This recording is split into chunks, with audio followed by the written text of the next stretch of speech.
Good morning, Raptor freaks. Lexi Otts here. It's Saturday morning. Last night, the Raptors lost by 1 point to the Chicago Bulls in overtime. And honestly, a game that really the Bulls won by the skin of their teeth. Absolutely everything that could happen for them to help them win by 1 point happened.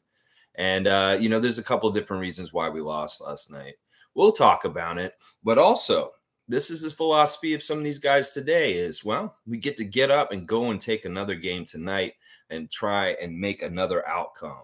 And this time, it's Philadelphia and Nick Nurse tonight. So I'm balancing previewing the game tonight against Philly with reacting to the game last night. So everything in its right order. So first, let's look forward to tonight instead of dwelling on last night first. And I'll do the injury latest lineup news for tonight's game and also the ref report for tonight's game real quick. We'll start off with the injury news. It's Koloko out still for the Raptors, and now OG has been added to our injury list. I have no word for sure about whether OG is going to be available for the game tonight. It is a cramp, which portends that he may be available, and there may be no problem. It's not a sprain. A cramp is a good thing. It's just something that kind of is temporary. So if he gets the right treatment and rest last night, which is tough because they're catching a red eye to come back from Chicago to Toronto, he could be available tonight. But there may be a holdout of OG just because it's a back-to-back situation. And he did have a cramp that did not allow him to complete the whole game. So that's our injuries. And then on the other side for Philly, they're really only missing Harden right now. Harden not available for this game tonight because he wasn't allowed to travel with the team for their first two games against Milwaukee and Toronto on their first road trip of the year. So, yeah, there's your injuries. No Harden, no Koloko, and I have no idea about Anunoby. Anunoby possibly could be out also. All right, here's your ref report for tonight's game against the Philadelphia 76ers and Nick Nurse. Our crew chief tonight is Mark Davis, guys. The infamous Mark Davis. Mark Davis has a history with the Raptors that is acrimonious, a little bit of bad stuff, but he has been on a goodwill tour with us also in recent years since the travesty in Sacramento years ago. 27 seasons as an NBA ref out of Chicago, Illinois. He went to the U.S. Naval Academy, y'all, so he's a Navy man. His favorite TV show is The Wire. His favorite movie is Glory with Denzel Washington and Morgan Freeman. His favorite musician, John Coltrane. He loves the book Lonesome Dove. He wants a stack of pancakes. So hopefully we can get that 100% Canadian maple syrup today. Pile it on real thick and put that pat of butter. Pancakes from Mark Davis. He'd most like to visit Venice, and he'd like to fly a helicopter along the Chicago River. He enjoys playing golf and pickleball. So, yeah, Mark Davis is actually a favorable ref for the Raptors, guys. His history is bad for us in certain ways because of certain games he screwed us out of. But we win 52% of the time when Mark is around. And the Sixers only win 48% of the time. So it's 52-48 for us with the crew chief, Mark Davis. The second ref is absolutely horrible. He's one of the worst refs we can get, just like Siyesh Mehta yesterday. Marat Kugat is the second ref from Ukraine. He's in the 16th season as a referee. He went to St. John's University in Jamaica, New York. His favorite TV show is Family Guy. He likes that Leonardo DiCaprio movie, Catch Me If You Can. His favorite musician is Billy Joel. He likes the book Tuesdays with Maury. He likes to eat sushi. So we need some pancakes and some sushi so far. His favorite app is Amazon. What a Bezos suck up. And then he must like to visit Japan. And he is the hidden talent. He's the magician. Yeah, we got the magician. We got the Navy man and we got the magician. Kugat is a former head men's basketball manager for St. John's University, in addition to being an amateur magician. He enjoys playing the piano, volleyball, and golf. Kugat is one of the bottom 5 referees for us.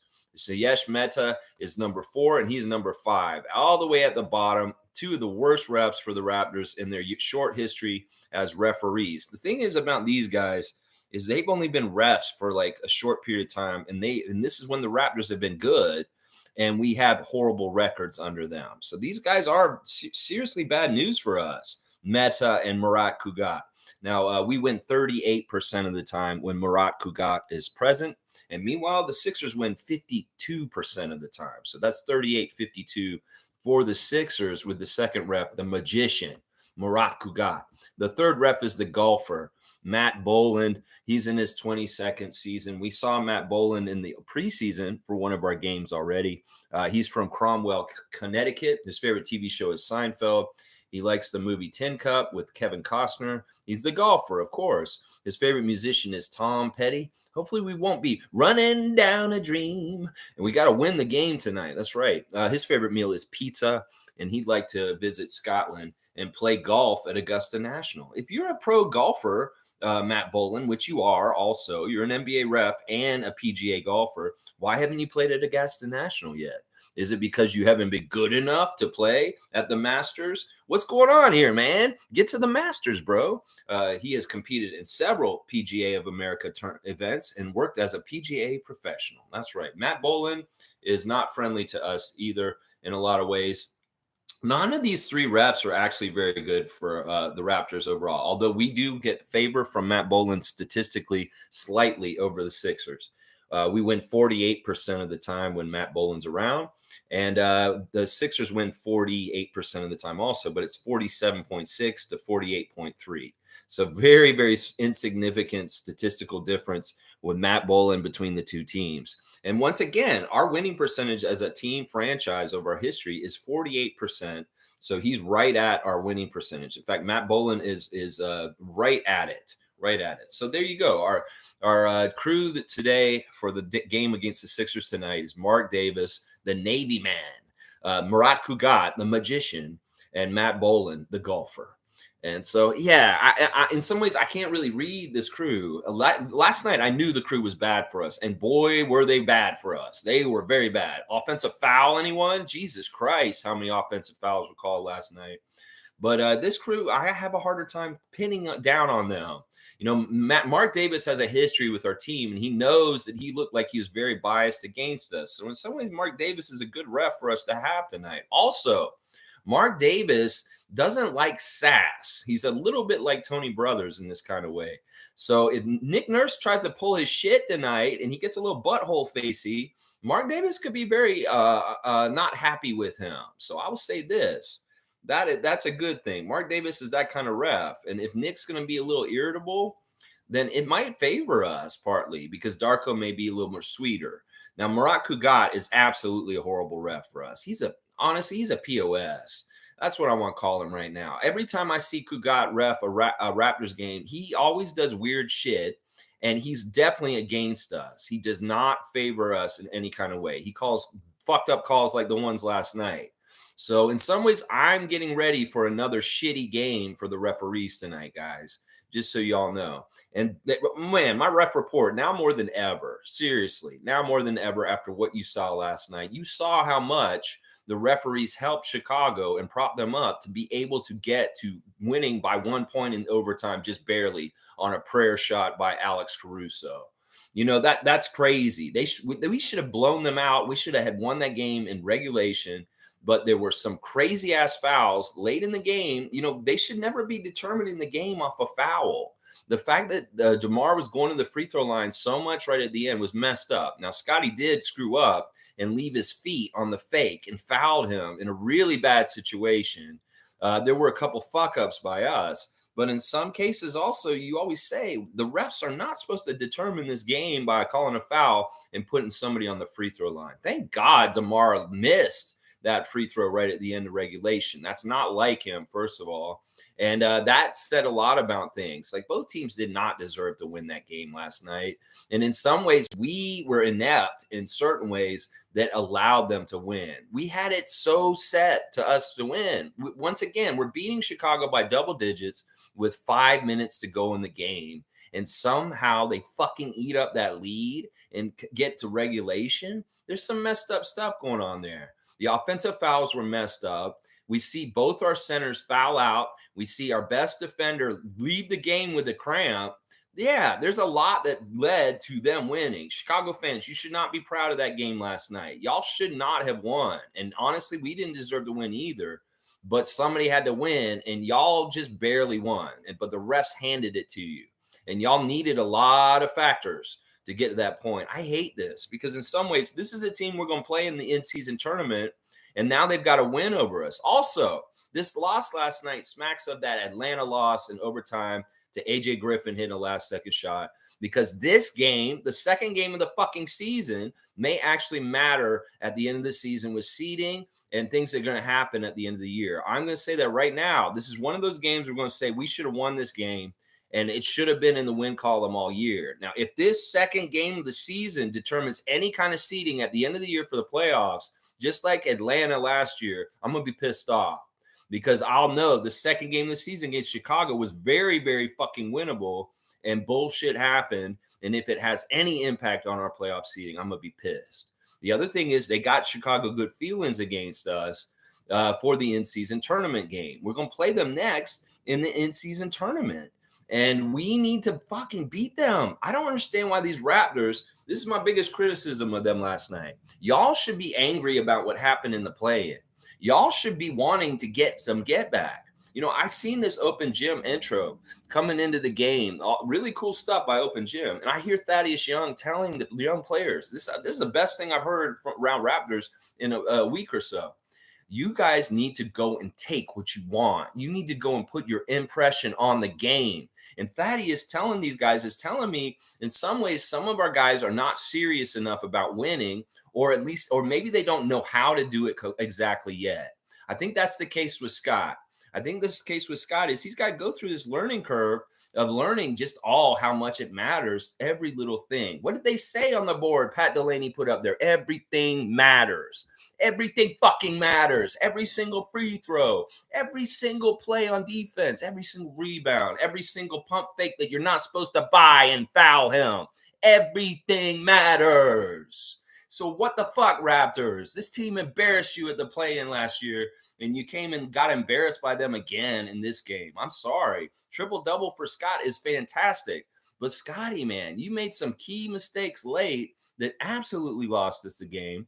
And you admitted it after the game in the press conference. He was very down after the game and talking about how he knows he was a big part of why we lost last night. You know, Malachi and the bench came out there and they absolutely shat the bed. We started that game perfect. We kicked so much ass with our team. We showed exactly how we could kick their ass a whole game. Then we put the bench in, and what the fuck? What the fuck is wrong with you bench guys? What is wrong with y'all letting them get on that run like that? Malachi, what the fuck, man? Seriously, Greg, you need to go take your book of Malachi and shove it somewhere where the sun don't shine right now. Because, man, I'm pissed at Malachi right now. You know, listen, we can't depend on him to be our backup point guard. I'm sorry. This man is not an NBA player. He isn't. He's a fake. I'm telling you right now, in a lot of ways, Malachi Flynn is a fake. And I'm so pissed at him for being such a horrible backup point guard. You're in your fourth season, motherfucker. You need to be at least a suitable backup point guard. You're not that, bro. You really were bad. How in 4 minutes are you minus 14, bro? Seriously. How in 4 minutes are you minus 14? That's messed up to me, man. That is so messed up. So if Malachi's so shitty, that fucking Scotty's got to be the backup point guard for the second half. And in some ways, that was an area of discovery that was bountiful and amazing, but also perilous. Because that's what I'm saying. Scott had 7 turnovers last night. And that's what happens when we run him at point, y'all. Y'all that want Scotty to be point guard, there's so many turnovers that come from that too. He's not savvy or skilled enough to rein it in and play a very controlled game without making mistakes yet. That's why he can't be our point guard full time, y'all. It's a good idea and it'll work someday, but it's not going to work yet. He's got to get better as savvy and play more a veteran way.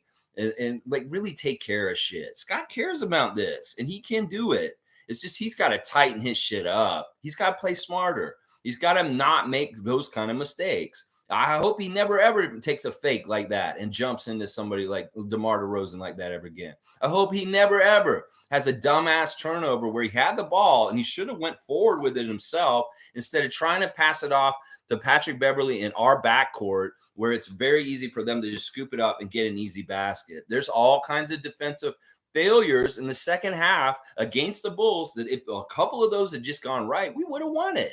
we would have won it. We just need a couple of defensive stops. I could talk about Chris Boucher running with the two other guys at the very end of the game instead of going out and getting Caruso on that three. Why the fuck are we running three guys at the basket for one guy when there's one guy in the corner and just wide open? Chris, you know you missed that assignment and you were supposed to be in the corner on Caruso for that shot. There's all kinds of shit they need to tighten up, and they need to play more serious. They need to play way more serious because honestly, Siakam, you're not taking shit seriously. I can fucking tell. Once again, you're being casual as fuck at the end of the game. And like, seriously, I hated that you took the last shot. Well, you got your last shot for this game. Next time somebody else is taking the last shot, you're not designated for that because honestly, you're not clutch, bro. You can score. You're a great player. You're one of the best in the league, but you are not a clutch person. You just don't show up in the last 2 minutes to take us home. You've had all the chances. You've had a couple years where you've been the man for our team, and you still will not take that seriously and fucking go and do it. And I'm sick of it. I'm ready to see Scott do this. We saw the signs of it. We saw him show the Kawhi shit that I've been talking about. Overpowering and bullying Alex Caruso and Kobe White like they're little children and killing them. The turnaround was so nasty, and it wasn't even close. He would be a little bit away, and he'd turn around and shoot turnarounds on them. Scotty, we're ready for you to take us home at the end of the game. We are ready for you. Seriously, holy crap. All right, let me do y'all's comments now. But yeah, there's a lot there to talk about today. I know this is going to be a little bit of a long stream. I do want to keep it to 3 hours, though, guys, even though it is a double duty with a preview and a reaction to last night. Evelyn is first in this morning. Granny Evelyn, always a welcome to see Granny Evelyn, see what she's saying. I think sportsmanship is knowing that it is a game, that we are only as good as our opponents, and whether you win or lose, to always give 100%, not to forget the lesson learned. You know, I really feel like they shat the bed. You know, one of the interesting stats is the Bulls had under 50 points with like 5 minutes to go in the third quarter. And then think about this. Overtime, a fourth quarter, and 5 minutes of the third quarter, they were able to score more points than they scored in three quarters of the game. That's messed up, man. That they were under 50 points with 5 minutes to go in the third quarter, and they ended up scoring 104 points. Look at that, 104 points. I was right with the number, except the wrong team and the wrong margin. I said 104-94 for the Raptors. And honestly, if they played better defense, what would the score would have been around. They let some lazy ass stupid shit happen. You know, I'm not very happy with the team because I felt like they played an ugly game and they got an ugly result. MSJ saying, Evelyn, yep, hard fought, inflicted loss, and it's going to take time, like all season, for the Scotty point guard thing to mature. Faster now, I hope, as Flynn, and I don't care anymore, is not NBA material. He just isn't. We're kidding ourselves with him. He has no clutch to him. He seems like he has no fucking confidence. We prop you up every single time, Malachi, and believe in you. And you just don't look like you belong in the NBA, man. You know, all right, let's do the 5 stars of the game, and we'll get into autopsy of the box score. My first star of the game is Scotty Barnes. He got his second triple-double in his career, but he doesn't give a fuck. He doesn't give a shit about that. He just wanted to win. 22 points, 10 rebounds, 10 assists. It took overtime to get that last assist, and it was a nice assist. 2 blocks. I love that. 1 for 2 from 3. That's okay. 9 of 14 shooting. Absolutely fantastic. 3 or 4 from the free throw line. That's good. Free throws were another issue. If we had just shot way better at the free throw line, none of this shit would have happened this way. You know, it was really bad that Gary missed 3 free throws in this game. I do not see Gary do that very often. And that really hurt us, honestly. Siakam missing 2 free throws late really fucking hurt us. 64% at free throw line is real big part of the reason why we lost last night. And honestly, y'all need to fucking shoot your free throws better and take care of them. But the huge problem with Scott is the 7 turnovers. The 7 turnovers. He's really creative and he's trying stuff, but he's still got to line up with his teammates. He's still got to catch them right. He's still got to be smarter. He's still got to be smarter about what he's doing. And in some ways, some of those turnovers were really stupid. Like the last one where he tried to hand it off to Dennis and he got the ball stolen from him. The scrappiness of Caruso, he was the player of the game. Caruso, the player of the game on both sides, as far as defensively, just an irritant, really it's drawing fouls on offensive fouls, and then hitting the big shot right at the end. Caruso was the player of the game. He was the best person on the court. And we have all these fucking great players on our team. How the fuck do you let Alex Caruso be the number one player in the fucking court? Look at him. Look at our players. How do y'all let that happen, Siakam? How do you let that happen, Scotty? How do you let that happen, Raptors? Seriously, how do you let that happen? My second star is Chris Boucher. Chris Boucher had a redemption arc yesterday with that game. He did not play in the first game. Everybody wondered about him. Well, we learned about Chris Boucher's role with Darko around. He's a break in case of emergency. So the bench completely fails and acts like an ass. Well, let's put Chris in, throw that stick of dynamite out there, and it worked. Chris came in and was an infusion of energy, just like Precious was in the first game. And he actually really kind of picked us up out of that rut that we were in when Chicago went on their big scoring run. It was absolutely insane how long it went and how long it took for us to fucking start scoring again. These are real problems when our offense stalls out like this. We're not hitting threes. We're not doing jack shit. What the fuck is wrong with our team sometimes? We have way too many good players, and that Chicago team is so short. We should have been killing them with mismatches in different ways. I don't know if it's Billy Donovan's just a great genius coach, maybe Darko. I don't know. These guys need to adjust, and they need to play smarter, and they need to take advantage of their mismatches. They were in a lot of cases. But in that second run, when the Bulls went on their run after we had our first run, what the fuck was going on there? I know the bench was a big part of the reason why we sucked, but man, Chris coming in was awesome. Chris really, I loved what happened because in some ways he was shown that he is really a versatile and helpful player for us. Yeah, 10 points, 3 of 4 shooting, 4 of 5 from the free throw line. He was actually one of the better free throw shooters for us last night. 6 rebounds, including 1 offensive. I like what Chris did. He was a plus 22. And I can't get mad at him. He was ready and he came out there and he's closed the game out because of all the foul outs and stupid injury and all this other stupid shit. Well, Chris, thank you for being somebody who was there for us when we were in big trouble. And wow, I think Darko showed what you're going to be like. He's going to get to play now because he's in the rotation. In some ways, Jalen McDaniels, Malachi Flynn, Grady Dick, why are we playing y'all? That's what I'm going to say right now. Why are we playing you? Let's go to the third star. It's OG. OG was pretty good while he was out there before he got hurt. 5 of 8 from the field, 1 of 4 from 3 rebounds, 2 steals, 11 points, and a plus 28. That's the number I really like there. OG is a factor when he's out there, whether it's because of his defense or just like really good shooting threat. And that hurt us in the end. That was maybe part of the defensive drop off. You lose both your centers, Jakob and Precious, and then you lose your best defender, and your defense looks so bad at the end, and you just fuck up a game where you lose it. Yeah, that's a recipe right there. I really hope OG's okay. He played a solid game last night while he was out there, and we really missed him at the end of the game. He may have been a factor in helping us actually win that game last night if he had not gotten a cramp. It sucks. It sucks. It's woulda, coulda, shoulda. Well, it is what it is. Pirtle's my 4th star. I felt like Pirtle was really key in this game for a couple reasons. 8 points, 4 of 5 for shooting, 6 rebounds. He did have 3 turnovers and he did foul out, but he was a plus 20. We needed him down there. We needed him to deal with people like Vucevic and Drummond. I felt like he was really important early because he was doing those pick and roll actions with Scotty, and they looked so awesome. He was doing really cool moves and scoring in the paint early, and when we were having trouble. This is once again, Pirtle does stuff in the beginning of the game to get us going. If it seems like we're having trouble scoring, he's getting baskets early. He did in both the games so far this season. And I appreciate him for his efficiency. It's just, listen, what the fuck are we going to do? They're going to call these crazy offensive fouls like crazy. Caruso was getting Lowry charge calls like crazy last night. It was messed up. Seriously, the calls.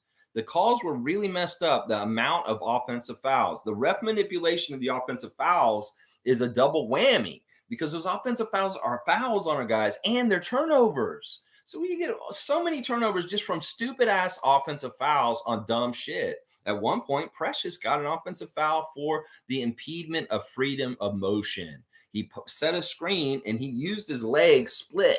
None of our guys can split their legs and spread them out. You cannot try and trip somebody on a screen anymore this year. They're going to call this every time. And they've been doing it like crazy in a lot of the games already this season. If you're standing and you're setting a screen, you better be straight. If you stick your leg out like you're trying to trip them, they will call you for an offensive foul. So Precious at one point set a screen and he had a little bit of a TP, like this triangle in his legs. And that's when they call the offensive foul on that. That is messed up. It's a new rule, and our guys need to get with it on that. Jakob got called for it in the first game, and Precious got one of them last night. So don't mess around with that freedom of movement call now in the NBA that they're calling at this point. Of course, a lot of the offensive fouls were from charges that they were saying we're pushing off, and they were a lot of them were related to challenges. We saw 4 challenges last night, plus in overtime. This game was not over until almost midnight last night. So crazy with 4 challenges. Both the challenges successful initially, so that both teams got 2 more challenges. Well, who was perfect in challenges? Billy Donovan. And who was 1 for 1? One out of 2, Darko. The second challenge didn't go as well for him in that second one, but they were all related to taking offensive charges. And Kobe White was moving to the left on that first one when we got a successful challenge. But the second one, it was a little iffy. And it really kind of showed the bias there, the refs, because in a lot of ways, all those calls were the same. They were all the same. And it was just a little bit slightly different, the second one, the one we lost, and we didn't get favor on that call.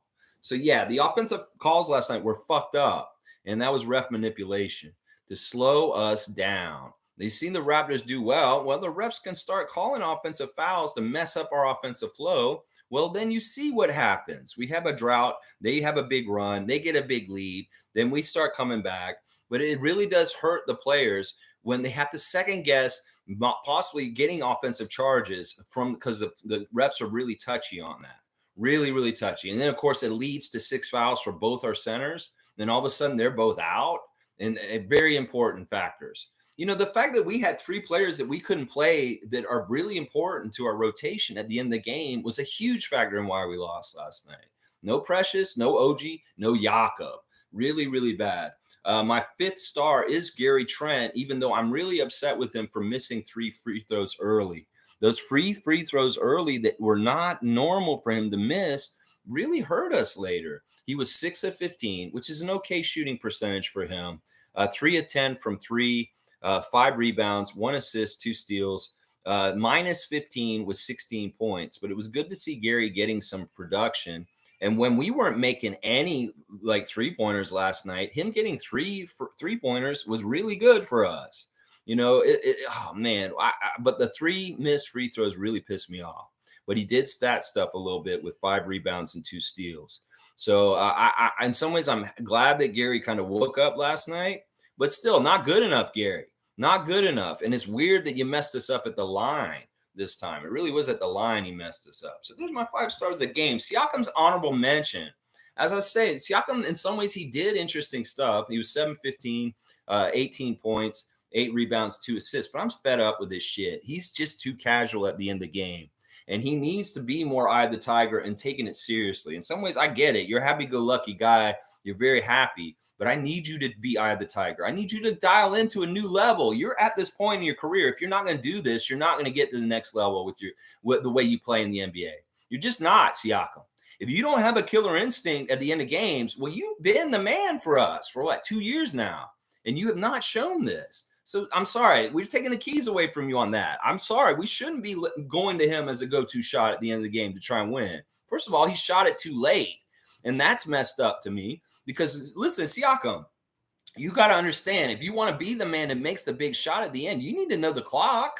If you shot it too late and there's not even a chance because you shot it too late, why the fuck are you shooting it? Seriously, why the fuck are you shooting it? Because honestly, I felt like that play, I know they had 2.5 seconds. They could have done better than that. Darko, you could have drawn up a better play than that. I saw Dennis and him going over what they were going to do. And I'm like, okay, that's not, are you really going to just throw it in and he's going to try and shoot it from near the 3-point range? No, fucking get close to the basket and lob that ball in. And then the issues with the inbounds plays. There was a few times where we got almost 5 seconds. We did one time. There was another time we really almost got it. That's really not good sign. Why are these guys so casual and they're not getting inbounds in? There were some things that were really ugly about last night. Of course, though, there were some things that were very promising and really positive also. So it's a mixed bag. There was some of this stuff is just dumb stuff that they messed up. Like Leo said in Raptors Tonight last night, it's like they're easy things that they just need to clean up. They did everything that they could go wrong, or the things that go wrong that normally go wrong, they did them. It was almost like a bingo card. All right, missed some free throws. Yeah, okay. Don't get back on defense on this guy at the end for a 3-point shot, the dagger. Okay. Have a bad turnover in the backcourt. Okay, because you're careless of the ball. They did all of the textbook things that you shouldn't do. Then they're all added up to it. Oh my gosh. I'm telling you right now, the Bulls just won by the skin of their teeth. They didn't. They barely fucking won. We should have kicked their ass all over the place. In some ways, it was a gift by Jason Goebel and the ref crew. The fans, the Bulls fans are funny. They start leaving in the middle of the fourth quarter because we had such a good lead, and they just expect they're going to lose. Because it was true. We had a 17-point lead with under 5 minutes to go in the game. How the fuck do you fuck that up again, Raptors? Is this just a galling guard of Billy Donovan and the Bulls that you're going to let them eat up 17-point leads late in games and then lose in a humiliating fashion?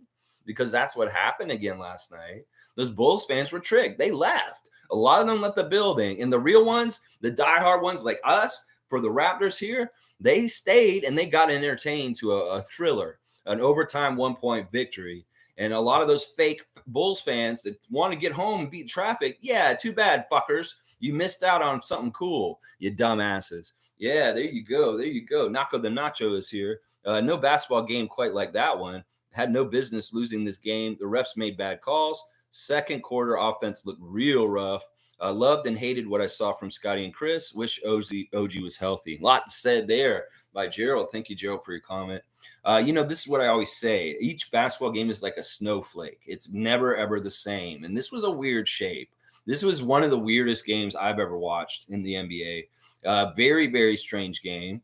And this is what it is. The NBA is just like this. Weird shit like this happens. I feel like we had no business losing this game too. And in some ways, it's good that we got a loss and a win now. Darko can show how he reacts to both. And it is kind of good that we're playing today. Real short memory. Let's get out there and like work it out on the Philly. The anger that Scott has right now, he needs to work it out on Philly. I don't want Patrick Beverley to be right, that we don't have any dogs, we're softies, that we don't know how to close games out, we don't have an edge to win things, because in some ways that's what he meant about the alley comment. Is like, I don't worry about them because they don't have any dogs that are going to beat badasses at the end of the game and they're going to take them home and win. That is a direct shot at you, Siakam, just so you know. That is a direct shot at you. Let's see what else you're saying also. Yeah, the second quarter offense was horrible. Listen, at one point, all right, there was like 3 minutes to go in the second quarter, and we'd only scored 5 points in the whole fucking quarter. Seriously, they made it look better in the last couple minutes of the second quarter by scoring 12 points real quick and making it a 17-point quarter. That was how anemic they were in the second quarter. They had 5 points scored in the first 8 minutes of the second quarter. That is disgustingly bad. That drought was really horrible. And the Bulls announcers felt bad for us. It's like, oh, now the Raptors have finally scored again. That's fucked up. That's so fucked up. And all because we brought the bench in. All because we brought the bench in. Man, oh man. He says he loved and hated what he saw from Scotty and Chris. Yeah. Mistakes by both those guys, but also huge stuff by both of them also. Trevor J's here. Good morning, Raptors family. Good morning to you, Commissioner J. Once OG left the game, then the referees turned the game over to Chicago. Yeah, it's not even that. They were doing it early. We started so well. The refs put us in a box early. And that's why our guys got foul trouble and they fouled out eventually later. They wanted to corral us because we were being a little bit more overpowering and we were going to run away with this game. In some ways, the referees are used to control teams and stop them from running out, stop them from getting momentum. A coach will call a timeout if another team gets a dunk and they start get going to stop momentum. Well, sometimes the referees can stop the momentum themselves. And they were very much a factor, not only just our bench coming in, but also the whistle was really confining for us, especially with the charges that they kept calling on us all throughout the game. I don't know how many offensive fouls were called on us last night, but it had to have been over 10. There had to have been double-digit offensive fouls on us. And there's never, that doesn't happen very often. That's why this fishy as fuck. The offensive foul ref manipulation is insidious because it's, like I said, a turnover and a foul added to one of your guys. And it really, really is hurtful. It's really hurtful. And if some of this stuff, like I said, it's up to the eye of the beholder. It's not necessarily cut and dry. It's subjective. And these referees will call things borderline. And he's not going to challenge everything, Darko. He can't. He picked and chose where he challenged, and he was smart and interesting to see him use a challenge for the first time. And when he used it and he was successful in the first one, I was happy about that. Yeah. But yeah, in some ways he needed to challenge the offensive charge calls because they were actually still sliding their feet just to try and get that changed in the rhythm of the game because they were calling it so regularly, this fucking offensive foul shit. Oh my gosh.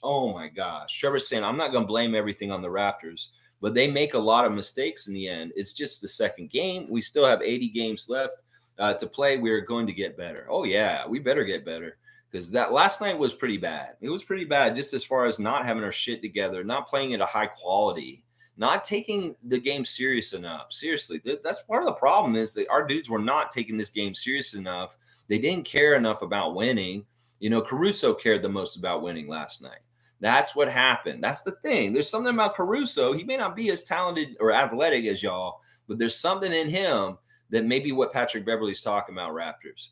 And that's what we need to see from you. It's like, get pissed about this. Maybe this is what he means when he says there's no dog in us. Well, Alex Caruso has dog, and that dog won last night, and that's messed up. I don't blame totally on the Raptors either. There's the referee's a huge fucking factor in what happened last night. Seriously. Nameless is saying, I'm watching cricket from now on. You're watching cricket? Why? Okay, watch some cricket. G saying the refs were horrible and let Caruso get away with causing deflections by smacking arms, but the Raps had it and made careless mistakes too. Yeah, we just need to be that overpowering. Once again, we got to remember, part of the reason why we like to get that 100% Canadian maple syrup lead is that the refs can't do any fishy shit and help the team get back and make something like last night happen. That's why we need a double-digit lead late. So the refs can't call bullshit calls and try and help the other team. We just didn't keep enough of that lead. We had it, but they fucking let it go. They squandered it. There's a lot of squandering of good things happening last night. And in some ways, that is part of the reason why we lost. Our guys let their guard down at different places where they really shouldn't have. In some ways, their energy was horrible in the overtime and at the end of the game to match their energy to try and win. That's one of the things that's pissing me off right now is the effort by the Raptors at the end of the game just wasn't there. And that's fucked up. I mean, the effort by the Bulls was all over the place, and it was a big, huge reason why they won. But where was our effort to meet that energy? And I'm wondering about that. Seriously, the effort was not good by them, and especially just keeping up with guys or trying to play defense. That's all y'all needed to do. Y'all had a 17-point lead with 5 minutes to go in regulation. You just needed to buckle down on defense. Is it that important to have one of our centers and OG out there to do this? Motherfuckers, are they absolutely key? No, Scott. And I saw you guarding Vucevic, and you did a good job late when the centers left. He had to go guard Vucevic after they fouled out, and he did a pretty good job. But where the fuck? Who's keeping track of Kobe White? Who's keeping track of Caruso? It wasn't even Levine that did anything to us last night. He was garbage. He had a bad game, and what the hell? What the hell? Names is saying refs take Pirtle out with 15 minutes left and say Caruso fouls 8 times in the fourth, not a single foul, sending DeMar to the line via a rule that was taken out over a year ago, on and on. Yeah, and you see the bias for them in the goaltending call that was rescinded and put back.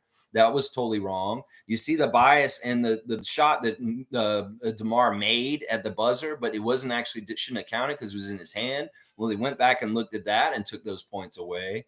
You know, there's a lot of favoritism in calls from the refs, and we'll say, all right, well, we'll get it wrong, but if it's wrong, we'll try and get it right. But if it's wrong, we'll correct it afterwards.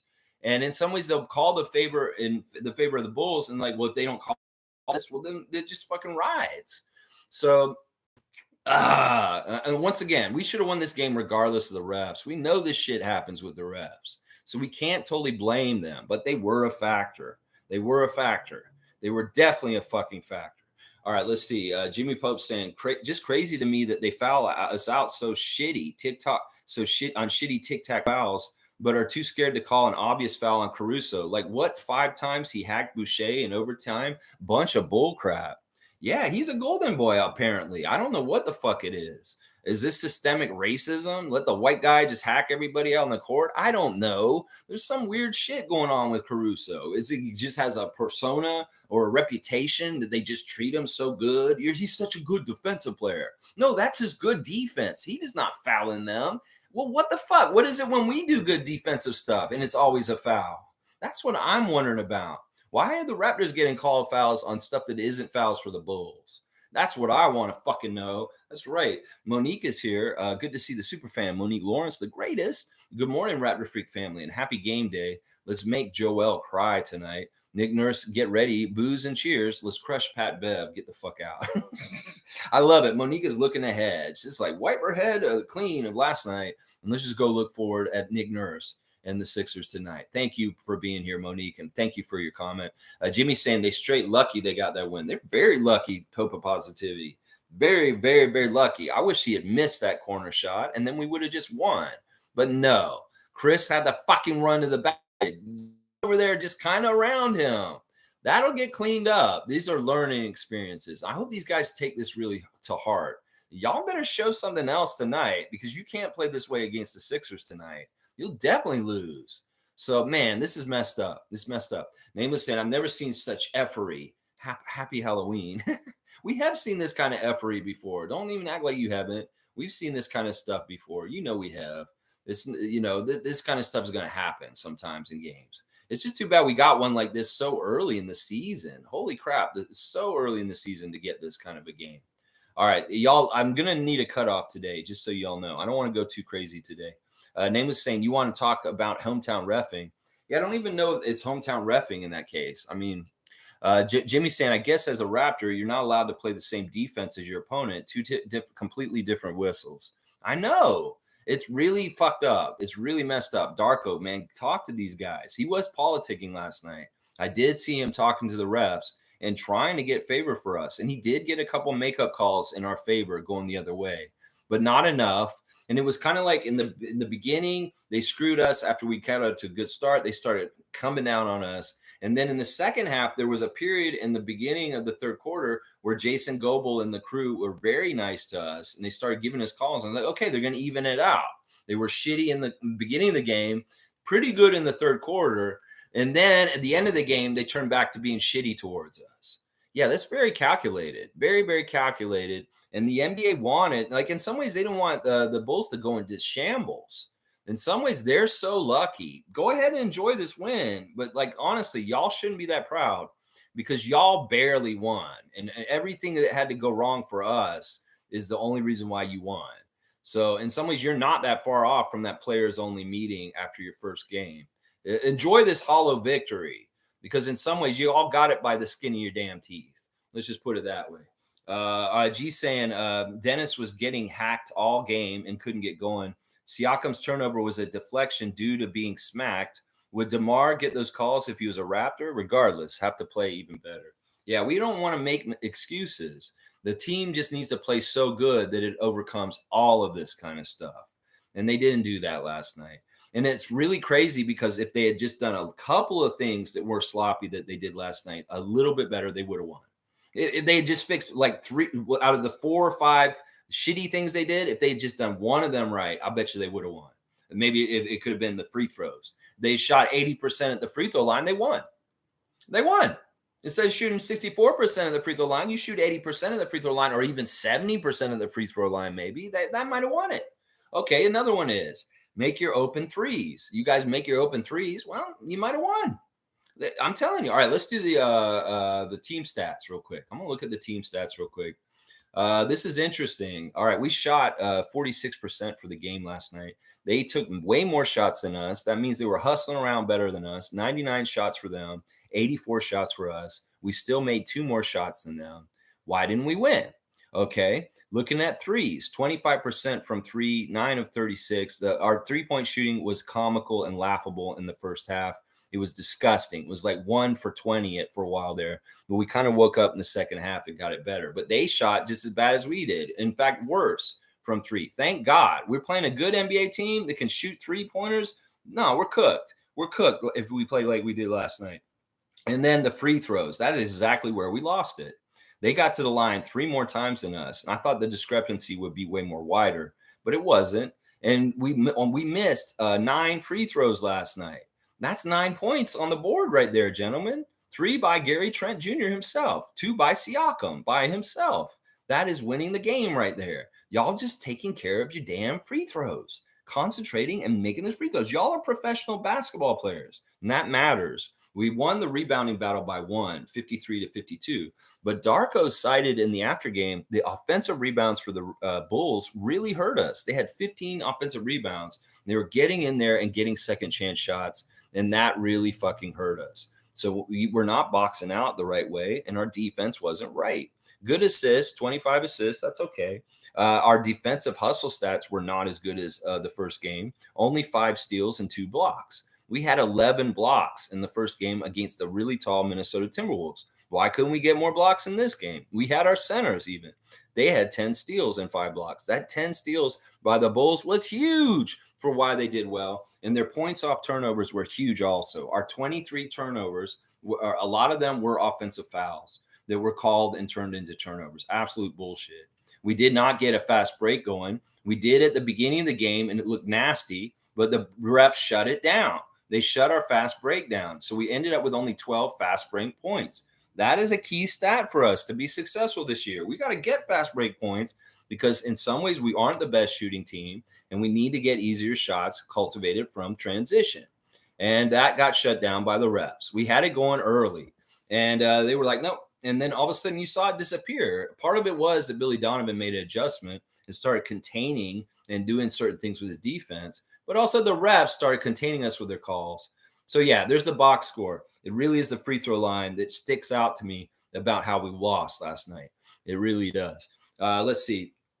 Yeah, Dennis is interesting last night. Let me go look at Dennis's box score. I didn't put him in one of my stars, but, he was interesting. He wasn't totally horrible. He had a double-double, y'all. 10 points, 10 assists with 2 turnovers. That's a really good point guard stat there. 10 to 2. Assist to turnover ratio, that's 5 to 1. That's good. That's what a point guard should look like. Scotty, 10 assists, 7 turnovers. That is not good. 7 turnovers to 10 assists is not good. Shooter was 3 of 11. There were shots that Dennis could have put in that would have helped us last night too. 3 of 11 is not a good shooting percentage, and that's part of the reason why I didn't put him as one of our 5 stars. But yeah, Dennis, yeah, he's kind of like Siakam for me last night. Both of them could have stepped up and done a little bit more to take us home and lead us to the victory. The bench guys were garbage, all except for Trent and Boucher. McDaniels, Flynn, Dick, And Precious was okay. He did get 9 rebounds and 8 points, but he was a minus 22. I mean, I'm looking at these minuses. Like Jalen McDaniels are a minus 25 in 18 minutes. Dude, Boucher's going to get your minutes. Flynn, 4 minutes, minus 14. Come on, man. And you didn't get a single damn stat. You didn't get a single damn stat. Not an assist, not a steal, not a rebound. Not even, you got 1 shot up, a 3, and you missed it. Grady going 0 for 2 from 3 also. So, yeah, man, the bench was bad last night for us. Bench was bad. Let's see. Superfan saying refs versus Raptors bad habits last night. Love Chris Boucher's game. Thank you, Slim Doug.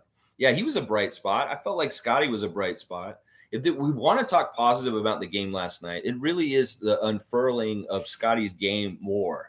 As far as like the dominance and how he can score, once again, we saw him get in the lane and he was just a big boy in the lane. And he's like, I'm going to put it in. Y'all can't do anything to stop me. And then there were times where he got in the lane, offensive rebound, Siakam miss and put it back. These are good things. We're seeing Scott showing more of the real him. And in some ways, some of the shots that he takes down around the basket, if they don't go in, they're going to go in eventually.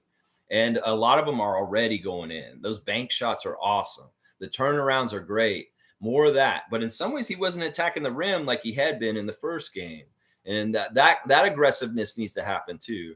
At some point, Scotty, you got to be like LeBron and just say, I'm going to fucking go take it and put it in the hoop no matter what and take my team to the victory.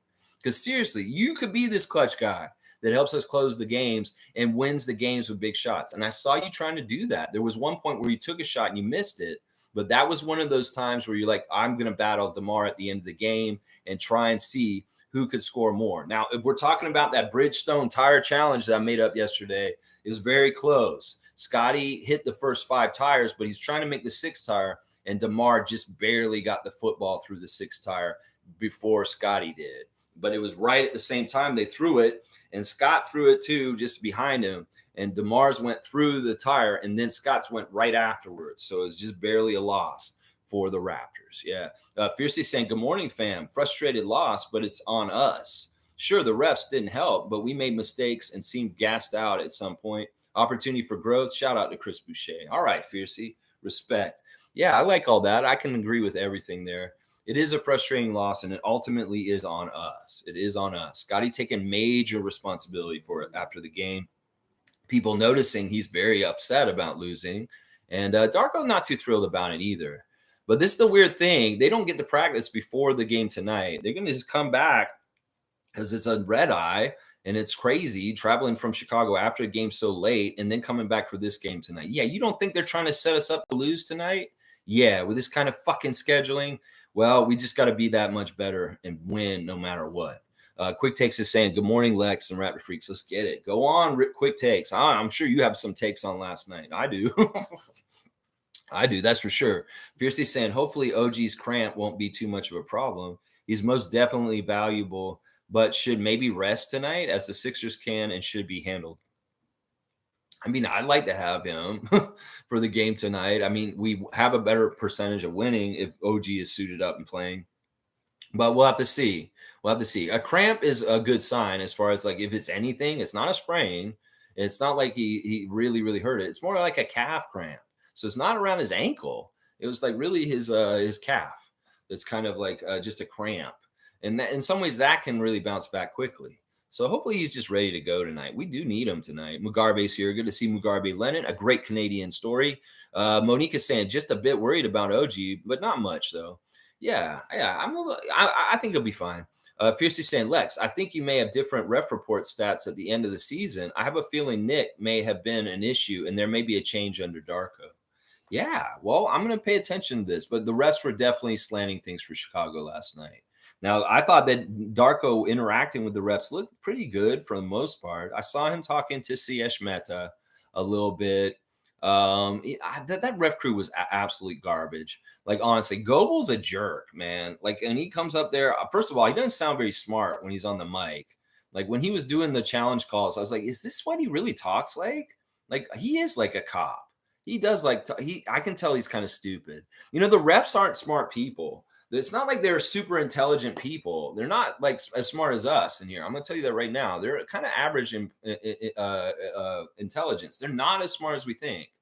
Like some of them are really dumb people actually, and they're just good at refereeing. So let's not like act like these refs are geniuses or anything because they really aren't. They're like not very mentally. Let's just put it that way. Let's see. Infamous is saying, salute freaks. Last night was the first time I seriously considered never watching NBA basketball ever again. I'm still considering it. Well, that's ridiculous. This was a thrilling game. A lot of people after the game were saying that was a very entertaining game, even though we lost. It was very entertaining, and there was a lot to it, and it was thrilling. Just because we lose, well, this is part of it. We're going to lose and win sometimes. So, Infamous, come on, man. You're going to do this all year. You know there's going to be games like this from time to time. And I know you're not seriously considering never watching the NBA again. Come on. I know that the refs pissed you off, and you're kind of like, I don't want to watch because it's crooked. But what? Come on. Don't you want to see if we can overcome all this like a good hero movie? It's the hero's arc. You got to go through the bad times and the tumultuous area to get to the good stuff and the glory. So stay with us, man. Come on now. Top saying, good morning, Raptors family. I was going to wait 10 to 15 games before I referred judgment, but y'all ain't going to like me today. Pascal ain't him. It's not that I don't like you for that. I'm going to agree with you. It pisses me off, like how cavalier and silly he is on the court at the end of the games. You should not be acting smiley and kind of half-assed about things. You should be dialed in and playing at an extremely high level. This is the difference between being a Supermax player and not being a Supermax player. Pascal Siakam. This may be exactly why Masai didn't want to extend you yet or figure things out. He wants to see if you can elevate to get the Supermax money because you're a franchise player that can win the game for us at the end. And Siakam's not showing that. He did not show that again last night. And much like Malachi is supposed to show certain things as a certain progress to get to certain areas with his career, well, Siakam's got a whole other level of things that I want him to progress to. But then maybe he's hitting his ceiling too. Just like Malachi may not be really an NBA player. It may be like it's just like Siakam's not actually a number one or a clutch go-to player. And that's just the damn truth of it. And it's sad. I would like to see him do this if he took it more seriously. If it was angry Siakam last night or pissed off Siakam, like Michael Jordan Siakam at the end of the game, and he showed that kind of like will to win, I'd be happier. And I'd say I wouldn't disagree with you. But you're right, top. He ain't him because he's not taking things seriously enough. Whether it's missing free throws late or seriously being so cavalier about things, bro. You need to really want to win, Siakam. Don't give me lip service. Oh, I want to win. I want to win. No, dude. I can tell the difference between really wanting to win and you're not like Caruso. Let's just put it that way. You're not like Caruso. Trevor's saying life is all about teaching us life lessons. You learn it or not. Some people learn the lessons. Life teaches them, but some do not. Okay, interesting words of wisdom.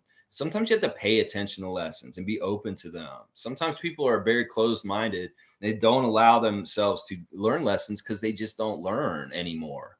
And that's the thing. You got to be paying attention and be a lifelong learner. Don't think you're an old dog and you don't need to learn no new tricks. You can always learn new things at any age. And every single people you meet, they all can teach you something, no matter how you think they are or who they are. Everybody has a lessons for you. That's right. Infamous is saying there are videos online of people who aren't even Raps fans calling the game the most fixed game ever. There needs to be an investigation. That's interesting. That's very interesting. Okay, so general NBA fan is seeing the fucked upness about the refs last night, and they're on our side and saying that looked messed up. Well, if people are watching it and they see it, they can understand what we're up against as far as what we're dealing with. Okay. Well, it's good to see that people were not like just crazy, that other people that are impartial can see it too. Nameless is saying, I went to bed physically angry. 66 score on the Apple Watch, nearly 400 minutes of light sleep. Yeah, I had a hard time going to bed last night too. There were a lot of issues here after the game. And instead of doing my normal routine of watching the interviews and the highlights right after the game, I went to bed. And I got up at like 5 this morning and did all the work that I would have done after the game this morning. So I've been up for a while this morning already and just kind of like getting this is so much work to do this stream between these two games with reacting and previewing that I needed to get up and do extra work this morning. And that's just how I am. You know, I do it my way. I get up at 5 a.m. real early to make things happen for this channel. Let's see. Nameless is saying, I went to, yeah, I already read that. Tom Duke's got the food out for Mark Davis and the crew. There's the pancakes from Mark. There's the sushi for fucking Magician Boy. And then there's the pizza for the Golf Pro. There you go. All right. Thank you, Tommy, for putting that food out. That's awesome. Nako's here saying, Tyrese is running a lot of these minutes for Philly. Embiid's going to get ran into the ground. Yeah, Maxey can run Nurse's system, but Embiid, we'll see. Fiercely saying, Lex, how many fouls did we get versus the Bull? How about free throws? All right. Well, if you want to look at the stats at the end of the day, they even them out. They try and make them look like they're not so bad. All right. Here, the big discrepancy is in fouls. We had 29 fouls called on us last night, and they had 22. So we had +7 more fouls than them. Now they shot 3 more free throws than us. So it's not that they got too much more favor with the free throws. I mean, you could say 28 to 25 free throws. That's 3 more points, 3 more opportunities above, and it's a 1-point loss. Yeah, these matter. This matters. The free throws and getting put on the line, and then also how much we're getting in foul trouble. That matters too. Let's see. G saying Demar, he pump fakes unless you're supposed to. The more he pump fakes, the less you're supposed to jump. That's silly, G. Trying to do a word play there. I love DeMar, and honestly, I enjoyed watching him against us last night. Even though he was against us, and he's not on our team anymore. I still have so much love for DeMar. I can't hate him. I cannot hate him, and I cannot get upset with him when he kills us. And he really was their best player last night, other than Caruso. Caruso was the key to them winning, but DeMar was the engine. 33 points on 11 of 22 shooting, 500 exactly, 1 of 3 from 3, 10 of 14 from the free throw line. Honestly, DeMar, in some ways, fuck, man. Him missing that free throw, he could have just won the game at regulation, but he missed it. In some ways, I was like, holy crap. Man, now we really need to win it. Because it's like, DeMar's just going to beat us at the free throw line. So at the end of the game, I was like, we lost. DeMar's going to beat us. And then he missed the second free throw. And I was like, holy shit, now we get overtime. That's weird. DeMar's not going to miss that kind of shit normally. Holy crap. That was not like him. Really wasn't. He had a good game, though. 4 rebounds, 3 assists, 4 steals. The steals by the Bulls were really annoying last night. Really, really annoying. But Demar Derozan, 33 points in 41 minutes. That's a great Raptor. And we love him. We love him. Scott hates himself for jumping on that.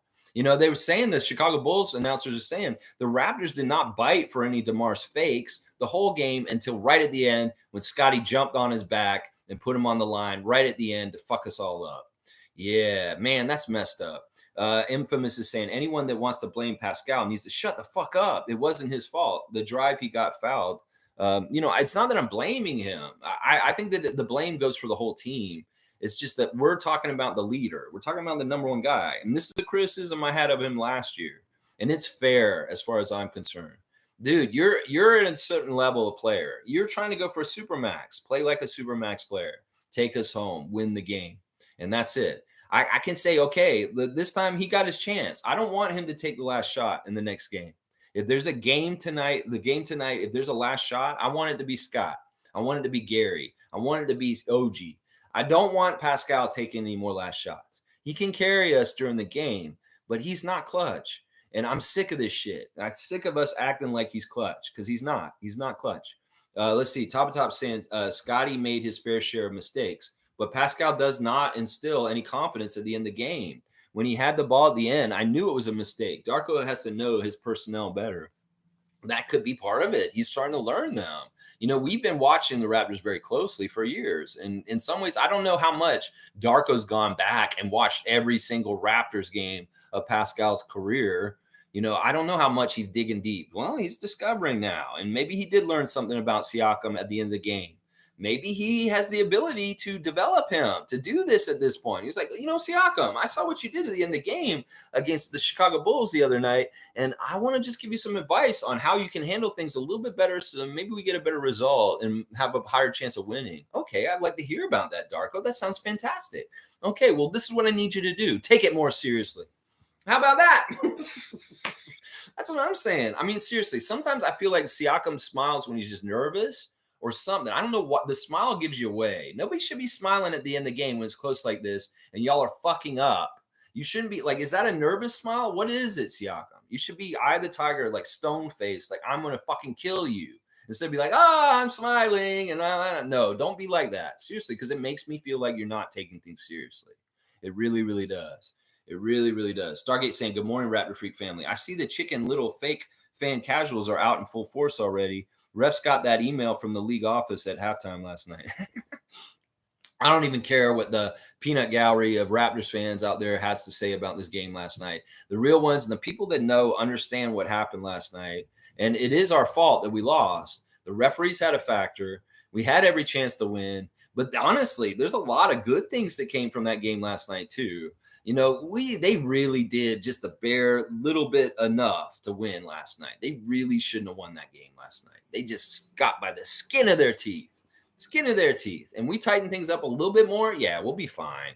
In some ways, I realized last night we're a way better team than Chicago. And we can kick their ass if we just get our shit together and play better. We can kick their ass every single time. I'm not actually worried about Chicago at this point, even though they beat us by 1 last night. I think we can kick their ass, but we need to show that we will do it and make it happen. Because honestly, we're a way better talented team than them. We're way better than them. We lose three of our players, and we still can beat them. I'm telling you. So, man, that's what we need to realize. If you're just a casual Raptor fan or any Raptor fan right now, our team's good. That game was fucked up last night. There's a really weird outcome, and don't judge anything about our season from that game last night. Seriously, top saying the refs made bad calls, but the Raptors shot themselves in the foot. They had a 10-point lead with 3 minutes left, but when OG went down, it was far from over. Yeah, they got to close it out. Y'all can't let your guard down. This is exactly kind of what happened in the play-in. Y'all let your guard down against the Bulls in the play-in, and they made a lead up really fast. It's the NBA.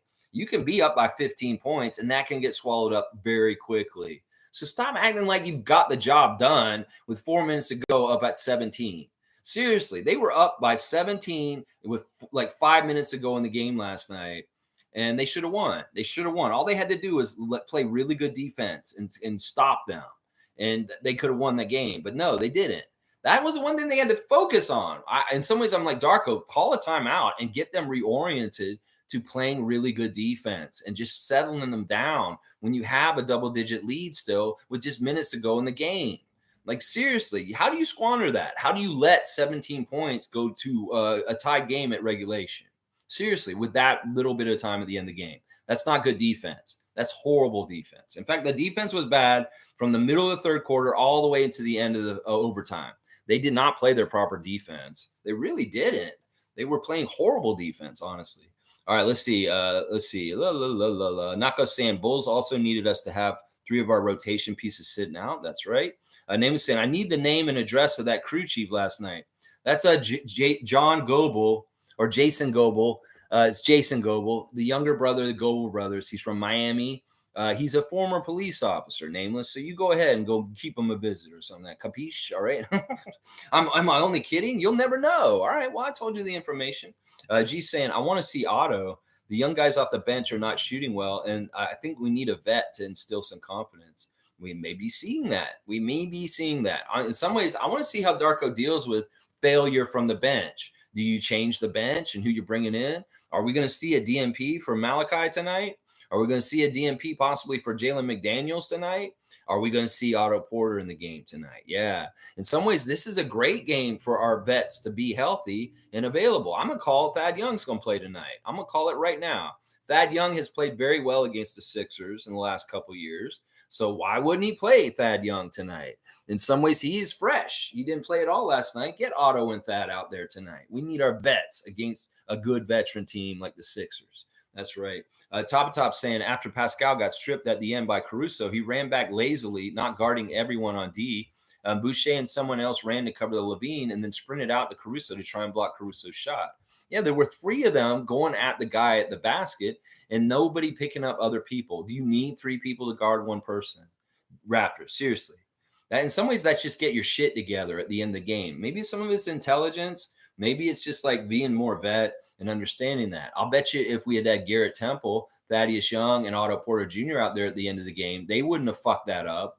They would have understood you got to watch the 3-point guy on the outside still, too.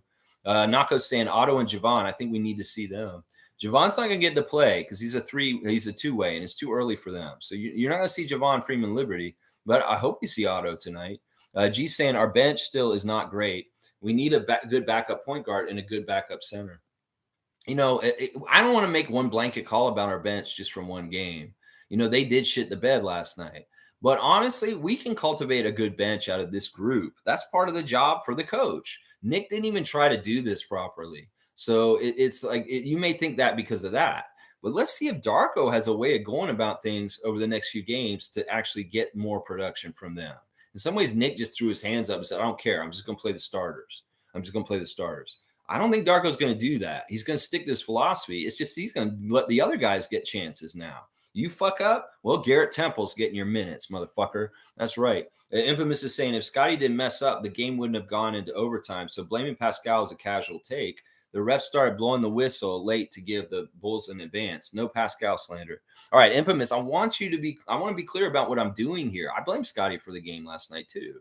I blame a lot of different people for the game last night. I'm just saying my take is that Siakam is not a closer. He's not a clutch player. He's not a franchise guy. He's not a number 1 guy. And it's just evident. The one thing I was saying that he needed to do this summer is come back with the attitude for these kind of games to show up and take over and win the game. And that's the only criticism I have of him. I'm not blaming him for the game. I'm just saying, yo, bro, you're at the stage in your career that this is the next chance for you to elevate is to be this guy. And if you don't want to take that brass ring and go get it, we'll find somebody else that's coming up to go take it because we need this role. And you're the dude who should be doing it right now.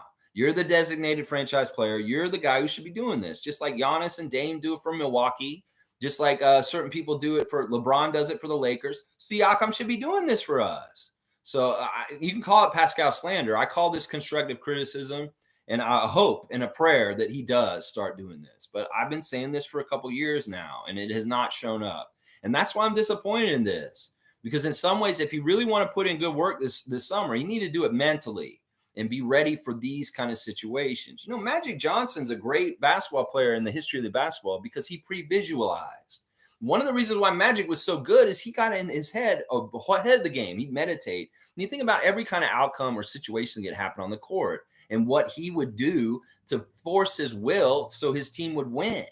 That's some work that I feel like Siakam needs to do. You need to do more pre-visualizing. Start thinking about game scenarios that could happen in games and think about what you would fucking do to force your will on the game to get the win. That's what I want from him. In some ways, he's casual. He's too casual a person. He works really fucking hard, and he's a hard worker and working out and getting his body right. But in some ways, the competitive edge in Siakam isn't there exactly right. Let's just put it that way. And in some ways, in some ways he's too, and you can call it that. I'm going to blame Scotty too. Scotty said himself, he had a really bad turnovers at really key times. He had some really poor decisions at times for sure. And he's taking it very hard. Top saying Pascal was casually running back and guarding no one and left Caruso open. I wanted to throw my TV through the window. He's a space cadet. Space cadet's not here anymore. I don't know where space cadet is being. Listen, we're not going to slander Pascal too much because I'm sure there's a lot of people already doing there. But I feel like my constructive criticism of him not being the man to help us and taking over at the end of the game is fair right now. But you know what? It's going to start being like, you know what? Let Scotty do it. And let's see if Scotty can do it instead. That's what I'm going to start saying. It's like, look, Scotty's our franchise player now, Siakam. You are not being the franchise player. You're not doing the things a franchise player needs to do. So we're ready to hand the keys over to Scotty, and we're going to let him try and win the games for us at the end of the games.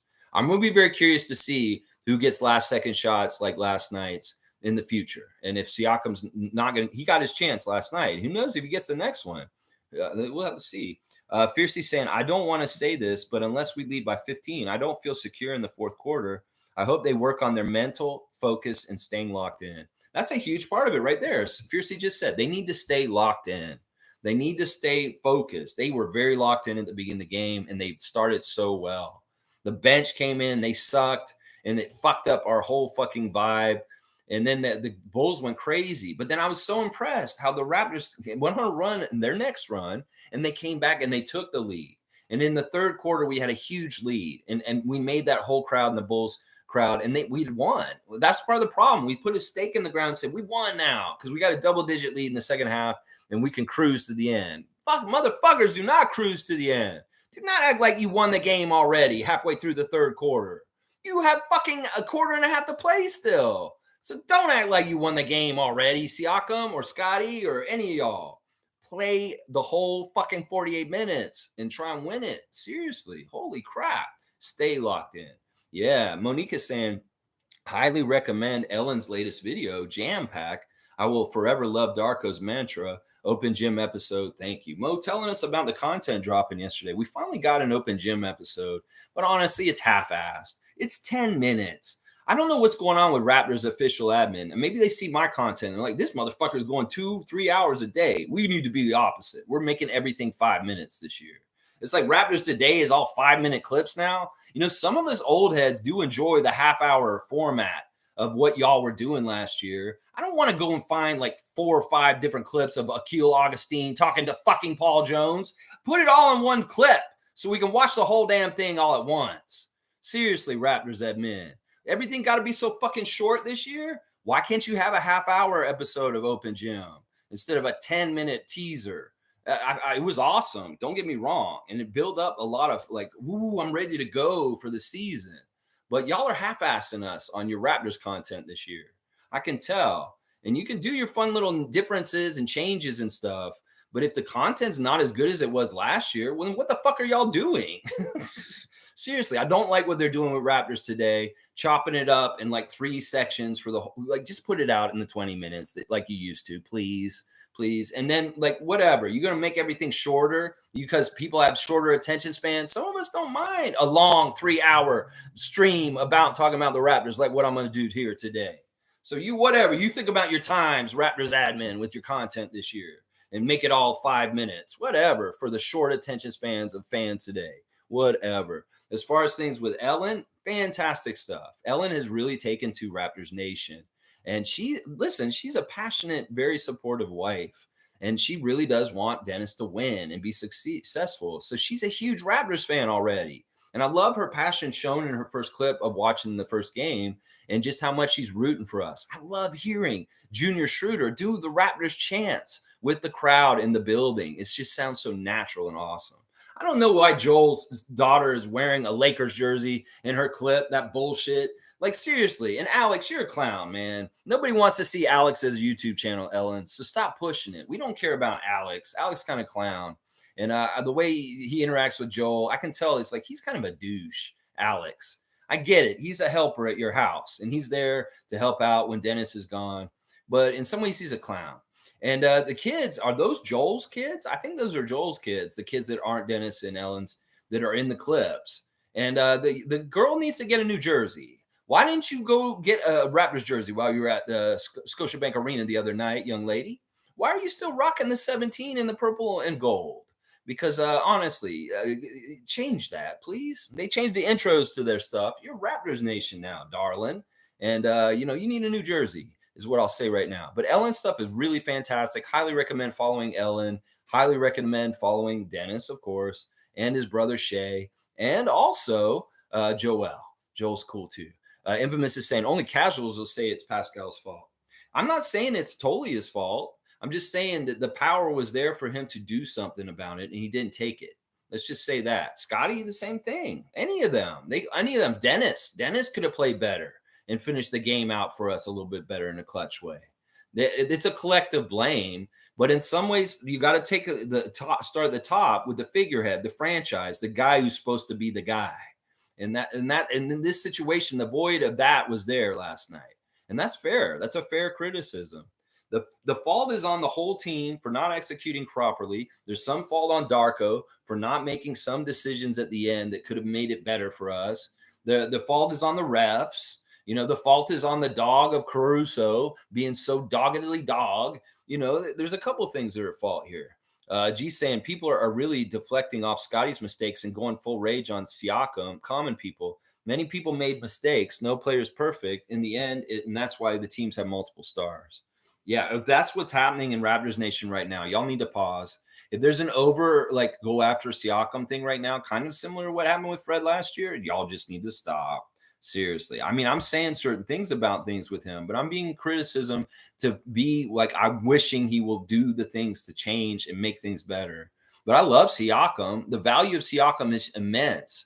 And we want him on this team. Don't get me wrong by what I'm saying. Just because I diss somebody or criticize somebody doesn't mean I don't want him on this team. I do want Siakam on this team. He's very valuable. And he's very, very good. And a lot of the Scotty fans are like, get rid of people is what they start saying. They're stupid. That's not how you run your team. Siakam's a very valuable, good player, and we love him. And I want him to get better because I love him. That's what I'm saying this. It's not because I hate him, and it's not because I'm doing it to cover up Scotty's mistakes. Fuck, Scotty fucked up so many times last night. He fucked up throughout the game. And people are going to say, oh, Scotty needs to be the point guard. No, he doesn't. No, he doesn't. I watched last night, and some people were saying, oh, Scotty should be the point guard. That's not what I got from that last night. He's not ready to be the point guard is what I got from it last night. There's some really nice passes that he made. He threaded the needle, something to OG, an easy score. Sure, there was some pretty stuff, the two-man game with him and Jakob Poeltl. But that doesn't mean he should be the point guard. The point guard is Dennis, as it should be. And Scotty can play make, and maybe he can be the backup point guard if Malachi's not going to play well. But he should not be our starting point guard, and he should not be primarily the point guard. He needs to be getting the ball down low, just like he does at times, and be making a lot of shots for us. He's just too good offensively to be making baskets for us and taking us home. He's just such a bucket. Let's just put it that way. That in some ways it'd be a crime if he was just passing to all his other teammates instead of him putting the basket in. Seriously, he's just too good. He's one of our best. He's our best weapon, honestly. He's our most high percentage shooting weapon in the paint around there. And it's dumb if we don't use him in that kind of way. If we want to use him as a full-time point guard, we're not going to use him in that way. And in some ways, we'll be more efficient and have better quality play if Scotty is not playing as point guard. Scotty can be a transition kind of guy who comes up the court and sees people in the open floor and hooks people up, but he should not be playing like a traditional point guard. He shouldn't. He can be a playmaker and still do assists and do stuff without being the point guard, y'all. So let's get over this. And once again, the team's much better run efficiently and smartly by Dennis. And Scotty will get assists and be a playmaker within the system, even if he's not the point guard. So that's what I'm going to say. He's not ready to be a point guard. His assist to turnover ratio sucks. Let's just put it that way. All right, let's see. David's saying Flynn looked like Fred out there. Time to go. The refs are unreal. And Demar Derozan is my least favorite player. I ball don't lie. I can't hit a free throw. Boucher is the player of the game. Well done. David loves his Chris Boucher. And I'm not going to argue. I'm glad the redemption of Chris Boucher came in this game. Break in case of emergency. That was Chris's role last night. And he was good. He was good when he came out. Flynn looked like Fred out there. He wasn't even that. He wasn't as bad as Fred. No, he's much worse than Fred last night. Fred would have done at least something with those minutes instead of being a 0-0 with a minus 14 in 4 minutes. Fred would have got at least one basket or something. So, yeah, that's kind of putting Fred down, honestly. Flynn was worse. And I don't know about time to go. We can't cast these guys out at this point. This is who we got going forward. And this is part of the reason why I was warning Bobby and Masai. Cut Malachi and keep Jeff. And that's part of the reason why I was saying that. But the refs were really bad. I love DeMar. We're going to differ in our opinion on DeMar DeRozan. So I'm sorry, I can't get behind that. G saying, I do agree, though. The last shot should have went to Gary or Scotty or even Boucher this game. The other thing is I don't like the way they drawed it up and they had him so far away from the basket. You want to get closer. And in some ways, this is where I'm worried about Darko because this was a really good opportunity for him to draw some trick play up and do some sort of switch on the baseline with a kind of a screen and have somebody come around and curl and grab it and shoot at the corner on either side. And they could have had a misdirection. They just needed to put something in motion. That was such a basic bullshit kind of throwaway kind of play. Okay, Dennis is just going to throw it into Siakam near the three-point line at the top of the key, and he's just going to shoot it. And plus, once again, the clock in his head was off. He didn't get that shot off in time, even if he had gotten that shot off. And that's bad. That's bad. You can't have the last shot guy not have sync with the clock, and he needs to know exactly when it gets the clock's running out. This is a huge thing for basketball players. This is that thing when you're a kid, you count it down in your head and like 1, 2, and you shoot it and you got to, you do that. Siakam should know this stuff. He's been in the league long enough. He should understand the clock and how long it takes and when he needs to take a shot. He was too late. So even if he had made the shot, it wouldn't have counted because he didn't get it out of his hand in time. So it's crazy. Isaac saying, is every play whistled down automatically goaltending? Whistled down automatically goaltending. I'm not even totally sure what you mean in that. The goaltending calls are going to be different this year because they have a new technology watching the game called the Skyhawk. And it's a camera up high that the replay center in Secaucus, New Jersey is going to have access to. And they're going to be able to really look at goaltending calls and calls above the rim and call them correctly. They did get the goaltending call correctly finally. It wasn't a goaltend. It looked like it was Scott coming over and Chris there, but it was a clean play, and he just grabbed it. It was off the rim already. So there's going to be interesting stuff from that technology, the Skyhawk technology, helping them with goaltending calls this year. So I don't know if they used it on that. Unknown name saying, I don't think a game has ever had me depressed like this before. Let's not be over dramatic. I mean, it is what it is. Actually, this game was very entertaining. In some ways, I'm not upset about it. It's a learning lesson early in the season. Now, it may bite us in the ass later because of implications for the playoffs or other shit.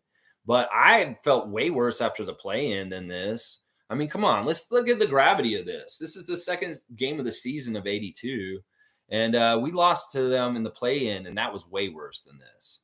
So, yeah, let's not be over dramatic about it. Tabata's saying, I said it when Doughton got cut. Malachi isn't an NBA player. Precious and him killed our momentum when they came in. Precious sometimes seems unfocused and disinterested, like his spot is guaranteed. I won't put that on Precious. I've never read that about him. No, I won't put that on him. He was fine. There's no reason to say anything about him. The Malachi thing, I'm starting to believe, though, as far as like whether he's an NBA player or not. I'm starting to believe that. I'm not pointing any fingers at Precious. I don't think that he was. It's not that he was bad, and it's not that he was super good. He was just okay. He was just out there, and I don't get that from him at all. He's like Chris. He's very fiery, and he injects energy into our lineup. So yeah, I don't see that at all. Top of top, I can't get behind that take on Precious at all. G saying Precious gets in his head and has poor body language. He needs to speak to a vet on how to fix that. I didn't see any of that. I don't get that from you guys. I don't get what maybe I missed that part or something, but I didn't see any of that with Precious Achiuwa. I did not. I mean, he wasn't horrible. He hit a 3 at one point last night. He got 9 rebounds. You know, he was a minus 22, sure, and he was out there when they were really kind of falling apart. But I didn't think he was like out of the ordinary bad. I didn't think he was that bad. Let's see. Wayne's saying excellent loss. When you lose by not using your brain and not carrying a grudge against a team with a former player and his child, you deserve to lose. Thanks for the loss. Go watch some video now. Wayne's very matter of fact. In some ways, Wayne, I really like his personality, the way he carries himself. I think he's exactly right. This is what pisses me off. I'm going to tell you right now, if we had Kyle Lowry on our team last night, we would have won that game last night. Think about it that way. If we had Lowry still on our team right now, we would have won that game. This would have been a game that we would have found a way to win because Kyle Lowry is like that. And that's what I'm saying, that maybe we need a little bit more of something like Kyle Lowry. Is this a situation where Fred might have put us over the top and won us the game last night if Fred was still on our team? Maybe. We could speculate that even. That Van Vliet might have won us the game last night if he was still around. I know Lowry would have for sure. That's for damn sure. And that's the thing. And part of it is what he's saying in here, carrying a grudge against them for what happened. They didn't play in a way last night. This is what pisses me off the most about them. They didn't play in a way where they were embarrassed by this team at the end of the year last year. That's the thing that pissed me off. You were embarrassed by them last year, and this is how you get back by them. You get embarrassed even further. What the fuck is that, Raptors? Seriously, you were embarrassed by them at the end of your season, and this is where you're going to give them another opportunity to make you look bad. Oh my gosh, that's the thing. Lowry wouldn't have let that happen, is what I'm going to say right now. Isaac Campbell saying Boucher was a plus 22 in 16 minutes. Scotty played 38 minutes and was plus 15, and OG was plus 28. Yeah. You know, listen, those guys, the starters were the pluses. And it's weird. On the other side of the box score, the Bulls bench players were the pluses. Their starters were minuses, and their bench was pluses. Our starters were pluses, and our bench was minuses and the plus minuses. Yeah, Scotty had a really good game, but once again, he said, I don't care if I had a triple-double and a really good individual game. We lost, and I hate it. He doesn't care about his triple-double. He wanted that W. And that's the right thing for him to say at the end of the game. And I love that he's taking ownership of his part in why we lost last night. He did really have a huge fuck up, a couple of them that caused us to lose last night. And that's just, he's got to tighten up and be a smarter player and learn and get better and better. He's in his third year. He in some ways gets excuses for that. But in some ways, I want you to be a better vet sooner, Scott, and a savvier, smarter vet, not making dumb mistakes, like leaving your feet on a fake. That's right.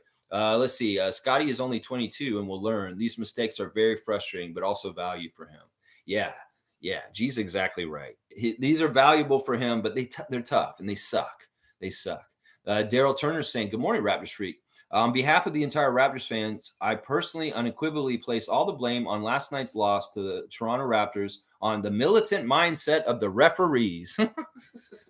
A militant mindset and referees jinx magic. Okay, yikes. Nah, the refs really did want to shape the game last night. And hopefully the refs tonight won't be doing that too much too. We're going to really have to watch these guys. I'll be at the arena tonight for this game at Scotiabank against the Sixers. I'm going to be in the 100 level. I'll be watching you, Mark Davis. I'll be watching you, Murat Kugat and Matt Boland. Yeah. I'm worried about Murat the most. He's going to have some bullshit, I'm sure. Mark Davis can be fair, and I hope that he has a good relationship with Darko. We'll have to see. KSM's here. Good to see KSM. McDaniels did close to nothing. All right, let me break down Jalen McDaniels. 0 for 4. All 4 of his shots were threes, y'all. In some ways, sometimes if you're going to miss threes like that, you may as well go inside, make a 2-pointer, and then maybe your threes will start going in after that. He did have 3 rebounds, an assist, and a steal, but a minus 25 with 0 points in 18 minutes, that's nothing.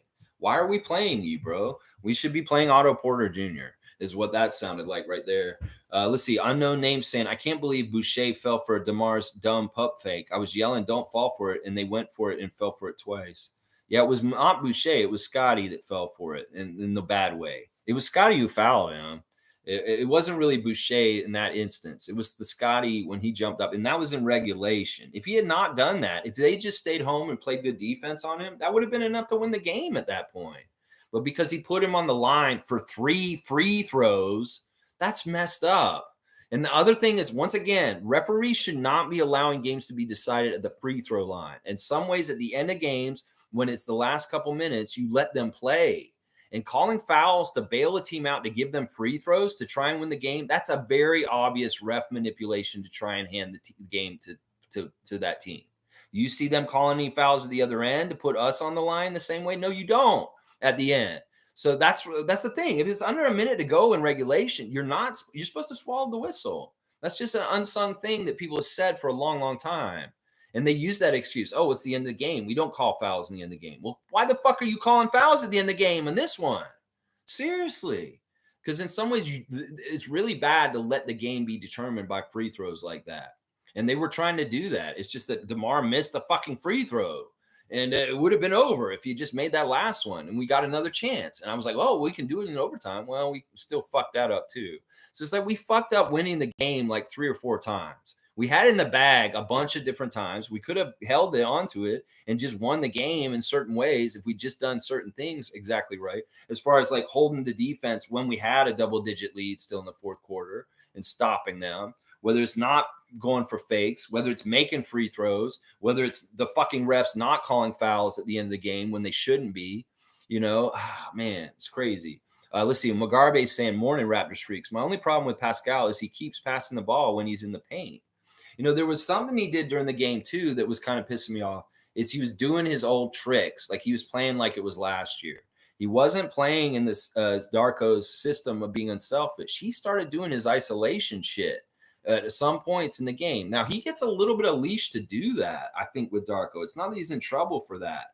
But in some ways, we saw him doing his, like, freezing everybody out. I'm going to take over myself and just try to do everything myself in the middle of the game. And he wasn't successful when he tried to do that shit. It wasn't like when he did those moves, he made those shots. So in some ways, Siakam, really play off your teammates more. And then if I see a stretch where you're playing isolation and you're really playing as a man on an island, I'm not going to be happy with that because that's not what we're doing this year. And that could very well be, once again, something Masai's looking at. Are you playing what Darko wanted you to play? Or are you reverting to your old habits of last year and trying to just take over and just do it all by yourself? He did that a few times in the middle of the game. And I guess at some points it's like, oh, he's trying to get us out of the bad place where we weren't scoring. Okay, I get that. But he wasn't successful in those plays either when he was going into isolation on his own. So Fiercely saying Thad Young should have played either Temple or Porter too. It's only game 2, but I hope this will be sufficient for Darko and the coaching team to determine upcoming matchups and switch up units. Well, it's always going to be a work in progress and learning. Let's not overreact. It's just like these guys. It's like where they're taught not to overreact or to either wins or losses. And the fan base needs to do that too. Y'all are acting like this is the Super Bowl and it's just one game and it means everything. That's not what this is. This was a one game. Now, it may bite us in the ass at the end of the season like a loss to Atlanta last year, but I really hope it doesn't. And it means we've got to win more games against the Bulls by the end of the season. And we're already down 1 to them. That's part of the calculation. In some ways, the refs don't mind if we beat Western teams like Minnesota because it doesn't implicate our playoff race. But when we play teams like Brooklyn and Chicago and Orlando, those games matter because they may matter with the seeding of the Eastern Conference. So they're more likely to do ref bullshit for Eastern teams against us than Western teams. Does that make sense? And Chicago's in that bracket with us, and everybody thinks, oh, they're a bubble team, maybe going to be in the play-in, maybe in the playoffs, and they want to, kind of push us different directions. Well, give a 1-point victory over us right away in overtime, and that will hurt our record against that particular team for the rest of the season. And hopefully we can just win all the rest of the games against the Bulls and have won the season series anyway, because that's important. That was very important last year. At the end of the year, we need to take this seriously. Playing Eastern teams and our record against them matters in a very, very competitive Eastern Conference with seeding and things like that at the end of the year. So let's see. Isaac saying this is a win concealed in a loss. I'll get behind that, Isaac. I like that kind of thinking. That's the way a Raptor freak thinks. I see a lot of positive coming from this. Mental lapses come from being physically exhausted. I don't think that's what it is. Working the bench, it will take time. And fuck Caruso's foul. Yeah, I like what Isaac's saying here. I saw a lot of positives, specifically with Scott and some of the ways he was operating and getting his points. That is really cool. Like, if you're a Raptors fan, you watch the way Scott was scoring last night, you have to feel very promising futures ahead of us. Seriously. You got to feel good about that, because that's the future right there. So there are some positives to this. And well, you have a lot of fuck ups and bad mistakes are easy to go look at on video and be real with people. Like, why did you do that? Why did you do that? Okay, you can't do that anymore. Don't do this anymore. Make your free throws. Stuff like that. I don't know if they were tired. Why the fuck would they be tired last night? Was there just a bad low energy or something like that? There's no reason for the Raptors to be so tired last night. That pissed me off, that they did look like the tired team near the end of the game. The Chicago had more energy and more burst, more getting to the balls, and we looked lazy getting back. Yeah, that pissed me off. And I don't think it's because they were exhausted. I think they weren't putting in the right amount of effort. That's what it was. I don't think it's because they were tired. I think it's just that they were fucking being slackers. Let's just put it that way. Raymond Jacobs here. We're going to see Raymond Jacob come in and talk to us real quick. Cut Malachi, cut McDaniels. Caruso is a cockroach. Fuck the refs. And Scotty, polish your game up, man, for fuck's sake. All right, Raymond Jacob, you don't come in very often, and I love seeing you here. I'm going to give you a dunk just for giving us your opinion this morning, Raymond. You're getting your second dunk ever. Love to see Raymond Jacob in the chat. We can't cut anybody at this point, y'all. It's just we're going to ride or die with them. They go around the end of the bench, hopefully. Maybe we see Javon Freeman-Liberty and Marquise Noel before we see Malachi get another chance. I don't know. Maybe he gets 3 strikes. He's kind of got 2 strikes already in the first 2 games as far as not playing at the highest level. Yeah. Top saying that, gee, I totally acknowledge Scotty made brutal mistakes. I've always thought he's a point forward, not a point guard. But at 22, he's nowhere near peaking, and seeing his emotions in the postgame, he will get better. Yeah, I love that comment by Top. It's exactly right, all that. He did make some brutal mistakes, and he's going to live with them. But, man, these guys need to understand the NBA is hard, and you can't fuck around. You need to take all 48 minutes seriously.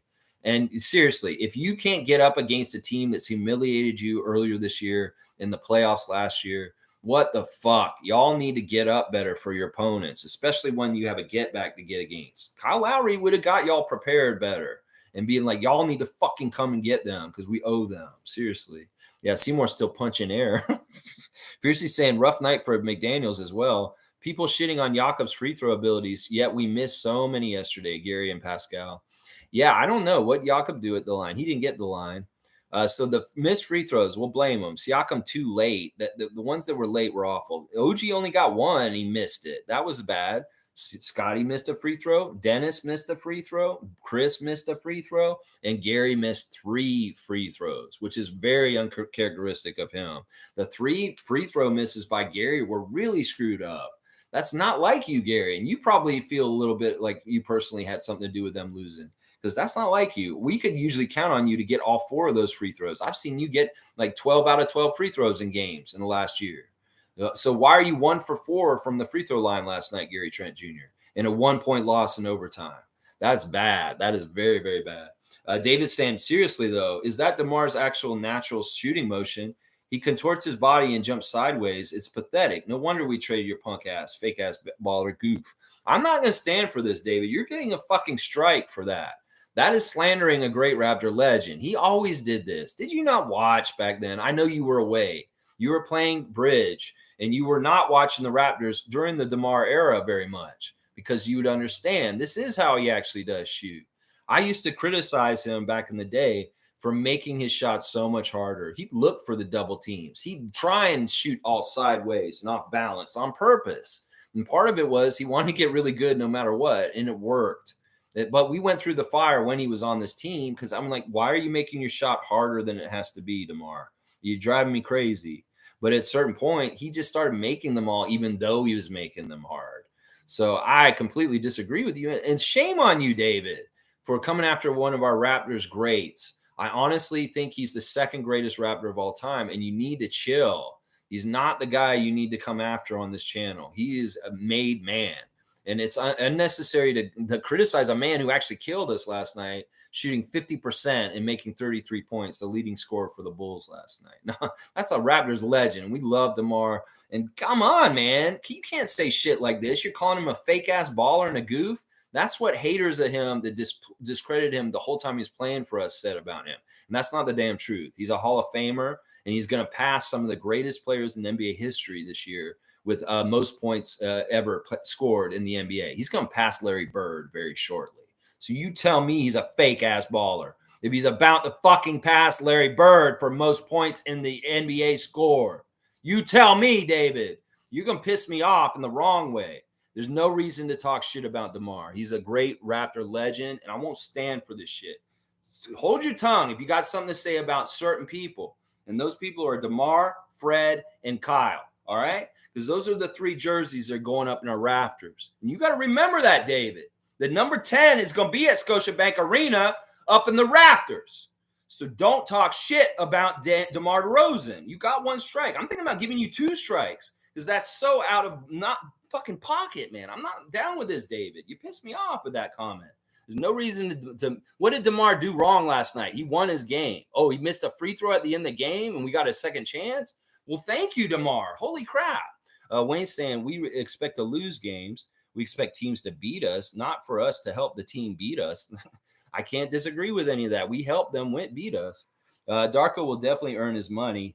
Pascal, I hope now understands that hero ball will not work here. Lesson learned. I actually want him to do hero ball at the end, but it's like he shies away from it at times. Like, that's the thing. He could be the hero at the end, but he needs to be like making them and executing. And, you know, Scotty, we're going to say the same thing about him. He could take over and do it himself. OG's not out of the game. He could do it. I'd like one of them to do it, or Gary even, or Dennis. Dennis has clutch factor from FIBA and doing things this summer. He can be the guy who can win us the game at the end of the game too, Dennis Schroeder. So we just need somebody to do it. Somebody's got to take over and do it. G saying top, I agree. He is young, but he was careless with the ball for no reason. Age was not a factor in that mistake. I thought he was the best player out there, but that wasn't a youthful mistake. That's the one criticism I have about Scotty that's coming up. He's too fundamentally not right with his flashy bullshit. In some ways, no looks are great for highlights, but they're not great for winning. And looking back at somebody to make a dunk, yeah, I'll constructively criticize Scott also, just like Siakam. Quit fucking around, Scott. Tighten up your game and stop trying to do extra shit. Just do the simple shit. Keep it simple, and you'll cut down on your turnovers. That's a big part of it. You're trying to be too extra. So cut out the extra and just keep it simple, and you'll do better with that. Please, Scott, come on. We need you to be a point guard to an extent, but we can't have you be the point guard if you're going to be careless with shit, is what I'm going to say. Let's see. Monique saying 3 stars of the game for her are Scotty, Chris, and Dennis, OG, and Yak. That's 5 people. I picked Scotty and Chris also. I did not pick Dennis, but I did pick OG and Yak. I picked, what was my 5th player again? It was Gary. I picked Gary. Race mode's here. Good to see Edmund. I was on a flight during the game. I watched the highlights, and I am very confused. I like how Scotty Barnes took ownership of his mistakes. Yeah, it was very confusing. The game was all weird at different times. The beginning of the game looked good. The second half of the first quarter looked bad. The first half of the second quarter looked bad. The second half of the second quarter looked good. The third quarter looked good. The fourth quarter was okay in the first half. And then the fourth quarter at the end looked really bad. And then the overtime looked really bad. So it's like that certain parts of the game look good. And they could have been more stretched out and done that way for more of the game, we would have won. They basically barely beat us by the skin of their damn teeth. The skin of their damn teeth. And Scotty did take ownership. I like that. Yeah. Yeah, that is 5 players, Mo. Name is saying send Malachi to Philly. Pezzo de Murda. Oh, shit. I don't know how this works. Anyway, I don't want to talk about shipping guys out. This is how we deal with things this year. If guys play like shit, we don't want them off the team. We just say, okay, they're not going to play. We ignore them. Let's not even talk about Malachi at this point. There's no reason to bag on him. No reason to bag on Jalen McDaniels. No reason to bag on these guys. Let's just go to somebody else and try them next, is what I'm saying.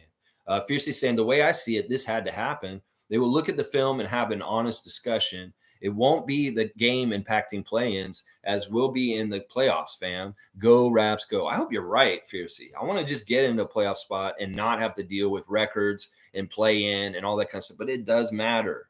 Your record against Eastern teams matters for seeding in the playoffs. And that's why we need to take these games against teams like Chicago seriously, very seriously. And I don't know what the Raptors did last night in the right way. Darko may blame himself. I didn't prepare my team correctly for this. And he's going to prepare them differently. He may need to be very grave with them and say, look, you guys are professionals. You play basketball. You only get one chance. You don't have another chance to try and fix this. You need to get it right the first time. And you cannot be casual about this, guys. And maybe you can get them more serious. That may be good. Maybe a real talk with them. Now, the thing is, they don't get to practice today, and they won't practice tomorrow either because they take the days off after a back-to-back. So they're going to get a day off. But hopefully they'll watch a lot of film this morning and tomorrow also. But then they play Portland on Monday right away. So hopefully they get a shoot around on Monday morning to go through some of the mistakes from last night. And then they can be ready for Portland also. So, yeah, it was fast and furious. And in some ways, I wish they could have had a practice after the game last night to go over some of the mistakes from last night to be ready for tonight. But that's not going to be possible because it's a back-to-back and a red eye back from Chicago. So let's see. David's saying, yeah, there were a few possessions with Flynn that were just scary. Yeah, that second unit looked horrible. It looked like the one last year, and it scared the hell out of me too. It really did. David's saying dead possessions really did look like last season for a minute or two. See, David and I are on the same page on this one, if not with DeRozan. Infamous is saying, thank you, Lex, for mentioning the ref manipulation. I thought the NBA was going to cut down on flopping. I call BS. The refs manipulated the whole game, I believe, for betting reasons. It's more for in-season tournament reasons and also for playoff implication reasons. If you notice, like I've said on the stream a couple times, when we play Eastern Conference teams, the refs may be worse towards us. And I'm really starting to believe that because they want to shape the Eastern Conference playoffs and who's going to make it. If we have losing records to most of the Eastern Conference teams, well, it's going to really hurt us at the end of the year. So we need to win against the Eastern Conference. It's really, really, really, really important. I cannot underscore that more enough. Really can't. The flopping stuff was interesting. The flopping rule is weird. It's about like overacting. It's about over-exaggerating. It's about that. Now, if we're coming with force, now Caruso was doing this stupid Kyle shit where he just slides in all of a sudden. He's in the place where we're coming. In some ways, that's the next step for Scott that he needs to figure out is when you get to the basket, stop your inertia and be able to go around somebody who may be trying to take a charge. You need to have that body control, Scott, because in some ways you made a play and it was really good, but there was Caruso ready to get run over and it killed the whole play. And instead of us, Gary, getting a shot made or something, they say, nope, offensive charge, and it goes the other way. It's the most fucked up way a ref can manipulate the game. Because not only are you taking a shot away from us that we thought we had made, no, it's a foul on one of our key guys, and it's a turnover.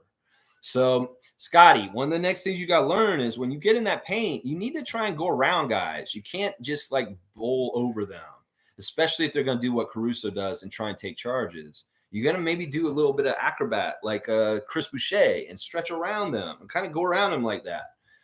Or if you're running full steam, realize that guy may be at the end of the road and kind of divert away, especially if you already passed off to somebody else and you don't have the ball anymore. If you're running him over still and giving an offensive charge after you've passed it to somebody else, that's fucked up. You need to stop. You need to be more aware of these charges that are trying to take and avoid them and just not run them over. I know it's tough, but you're light on your feet and you can kind of do a sidestep You don't have to keep going right into him, especially he's going to be there. Top saying Pascal to me is who he is. I would feel more comfortable with another year of him if we had a draft pick in 2024. But I see this team is likely being mid at best, and that's not worth keeping him. Yeah, I don't want to do general manager kind of like thinking after 2 games and stuff like that. This is true. We are kind of trying to look at things for the future as far as who we're going to invest money in and stuff. But it's only been 2 games. And, Pascal is who he is, but I feel like he could still do this if he just get it through his head. I wish he'd listen to Rico, Pascal, and get that angry part to you, that part that just wants to shape the game. That's what makes Kobe and Michael so great. If you could have just a little bit of that in you, where you want to make your will on the game happen. Oh my gosh. I don't know if it's just that you can't get to that level or what it is. I don't know what it is. I know it's not as simple as just saying it, but in some ways, you've got a body of work and that this is the next logical step, that you should be able to take over the game and have your will win the game. That's what this franchise player does. That's what they do. Now, this is the thing. If he can't be a true franchise player this year, well, that's good that we didn't extend him. It's good that we don't have him on the books. And then maybe we will be moving him, as much as that pains me to say in some ways. In some ways, we don't want to invest max level money to a guy that is not going to be able to do this for us. A second banana on the team should even be able to do this to an extent, because you want a clutch guy, your primary clutch guy, but you can have a backup clutch guy just in case that other guy's not available all of a sudden. And Siakam's just not that. That's the thing that pisses me off about it. G saying the refs have been worse than ever. Even the Bucks game was very obvious. They were favoring the Bucks, and I don't like the Sixers. It is what it is. We know what they're all about. I know who's going to be there tonight. I know their proclivities. Mark Davis favors us. Murat Kugat does not. Matt Boland slightly favors us. We're just going to have to see how it goes, and we'll see if they don't like Nick more than they us. We'll have to see. We'll just see. They might hate Nick more than they hate the Raptors, and we could see that tonight. We'll have to see. Tom Duke saying, Darko, we will see a good bounce back. No problems, just solutions. Darko's just trying everything in his toolbox. Yeah, once again, it's Raptors Nation's proclivity to overreact, to get on a ledge after one point overtime loss. Come on, y'all, stop. Seriously, be more like the team. They're going to go a little bit more serenity and kind of like, you can't be too down after losses. You can't be too up after wins. And we got another game tonight to clear the slate and get on the right side of winning. That's right. Let's see. Top saying, imagine having to pay Pascal Supermax. That would handcuff our franchise for years. I get what you're saying, Top. And once again, listen, in some ways, I'm not doing GM stuff. And we're not talking about this kind of stuff. It's too early in the season. And that's Bobby and Masai's job. It's not our job. I'm not going to put perceptions out about what we're supposed to do. I'm just going to trust that those gentlemen will do the right decisions and they will make the right things. I've been very happy with what they've done in recent years. So I think that I have trust in them that they will handle Siakam and his situation in the right, proper way with their decision. So I'm not even going to have an opinion on it. I'm not going to say this or that. If I love Siakam, I'd like him to stay on this team as long as possible. And that's what I will say. G saying, everyone knows the ball goes to Siakam at the end. I want Darko to try something new this year and surprise people. I don't know if people actually think that every time at the end of the game. I mean, last year was Fred to an extent also. I think we're going to find other people. It may be a pecking order thing. This is the first clutch kind of a big shot to try and win a game. Well, put it to the guy that's at the top, and he should get the first chance. And that really is part of it right there. But that doesn't mean he's going to get his number 43 called and these situations in the next couple games. Like if there's a clutch situation tonight, do you think they're going to call Siakam for it? I think it'll be based on matchups and who they think they may have the best situation with. But in some ways, they didn't draw anything up last night. And that kind of pissed me off. The coaching wasn't really there to try and win the game for us right at the end. You really got to do something big with that last second shot. And what they did was horrible. It was a fail. Let's see. Country Kong saying, good morning, Raptors freaks. Lex, last night's loss was soul crushing. Scotty looked like he was the best player on the court. There's some stick measuring going on. Even Mugabe is upset with Pascal. No, I get this. And I'm trying to be fair about this. But also, in some ways, if there's an going after Siakam today, I don't want to be part of it. I'm not getting the pitchforks and the torches out for Siakam. There's no reason to do that. In fact, those kind of overreactions in Raptors Nation are part of our problem with toxicity. So let's chill. Let's like not go after Siakam. If that's happening in other spaces right now, let's be the right side and say, look, he played really well in other ways. So sure, there's some things we didn't like about what he did, but he's still our guy, and we need to be supportive and nice to him. Maybe Dennis's comments about the Raptors fans being so nice may have changed a little bit after he might be seeing some of the things they're saying today. So we'll have to see. Let's see. Name was saying, let's be honest. If OG or Pirtle are in that game still, Chicago doesn't win. Yeah.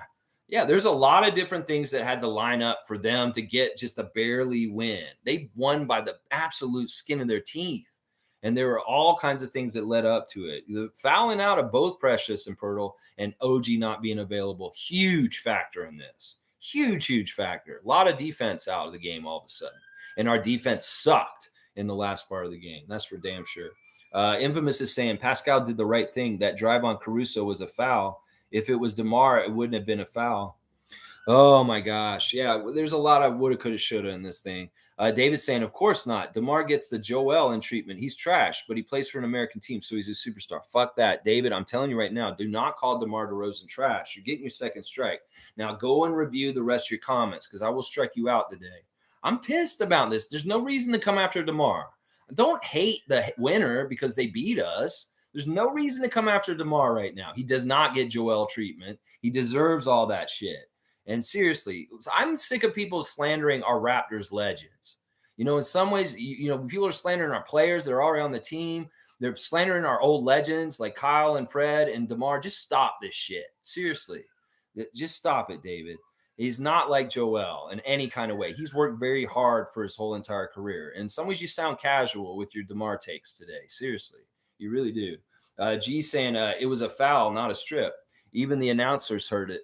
His arms were hit, but we need to know refs won't call that for us and do something different. All right, well, this is what they said was Jack said it, is the hand becomes the ball in a certain way. If you hit the ball and the hand is on the ball, they count it as the ball even though he hit the hand. It's a weird thing. It's like they have to hit the arm away from the ball. But if they hit the ball, if they're trying to go for the ball and they happen to hit a hand also, they don't call a foul because the hand on the ball is considered the ball. It's a weird thing, and it's always been that way. It's not like it's a new rule. It's always been that way. So in some ways, you can get away with hitting people on the hand if their hand is on the ball on that moment. So I know it's weird. Wayne saying DeMar was doing his fake plays all night, and no one was biting. Didn't Chris notice this on the bench? He is defending DeMar and not expecting pump fakes is professional malfeasance. Your good work gone. Yeah, I don't know why they overbaited. And it's so weird because they overplayed DeMar on those fakes, but then they didn't overplay anything near the end and Caruso getting in the corner. I don't know. We can overanalyze this, but to a certain extent, it is what it is. And let's just move on. Seriously, let's just move on. Fiercely saying Scotty's presser, he looked as if he wanted to cry. Honestly, he was bummed. Why didn't they interview Siakam as well? Well, this is a criticism people are saying too, that in these kind of games, Siakam never does the press. Some people are saying that. That's not totally true. He does do press after losses like this before, but I don't know. They don't want to all talk. And also, you got to realize after that game, you see how quick those interviews were. There's like 2 minutes of Darko and 2 minutes of Scotty. They're getting on a plane and coming straight back to Toronto. So there ain't no time to get like a whole bunch of people interviewed and get in there because they need to get the fuck back here. So let's see. MSJ saying nothing to worry about. This will take time to get Scotty to be a point guard. And yes, it has to happen faster now as Flynn is just a non-factor in the NBA. No, he doesn't need to be the point guard. He really doesn't, MSJ.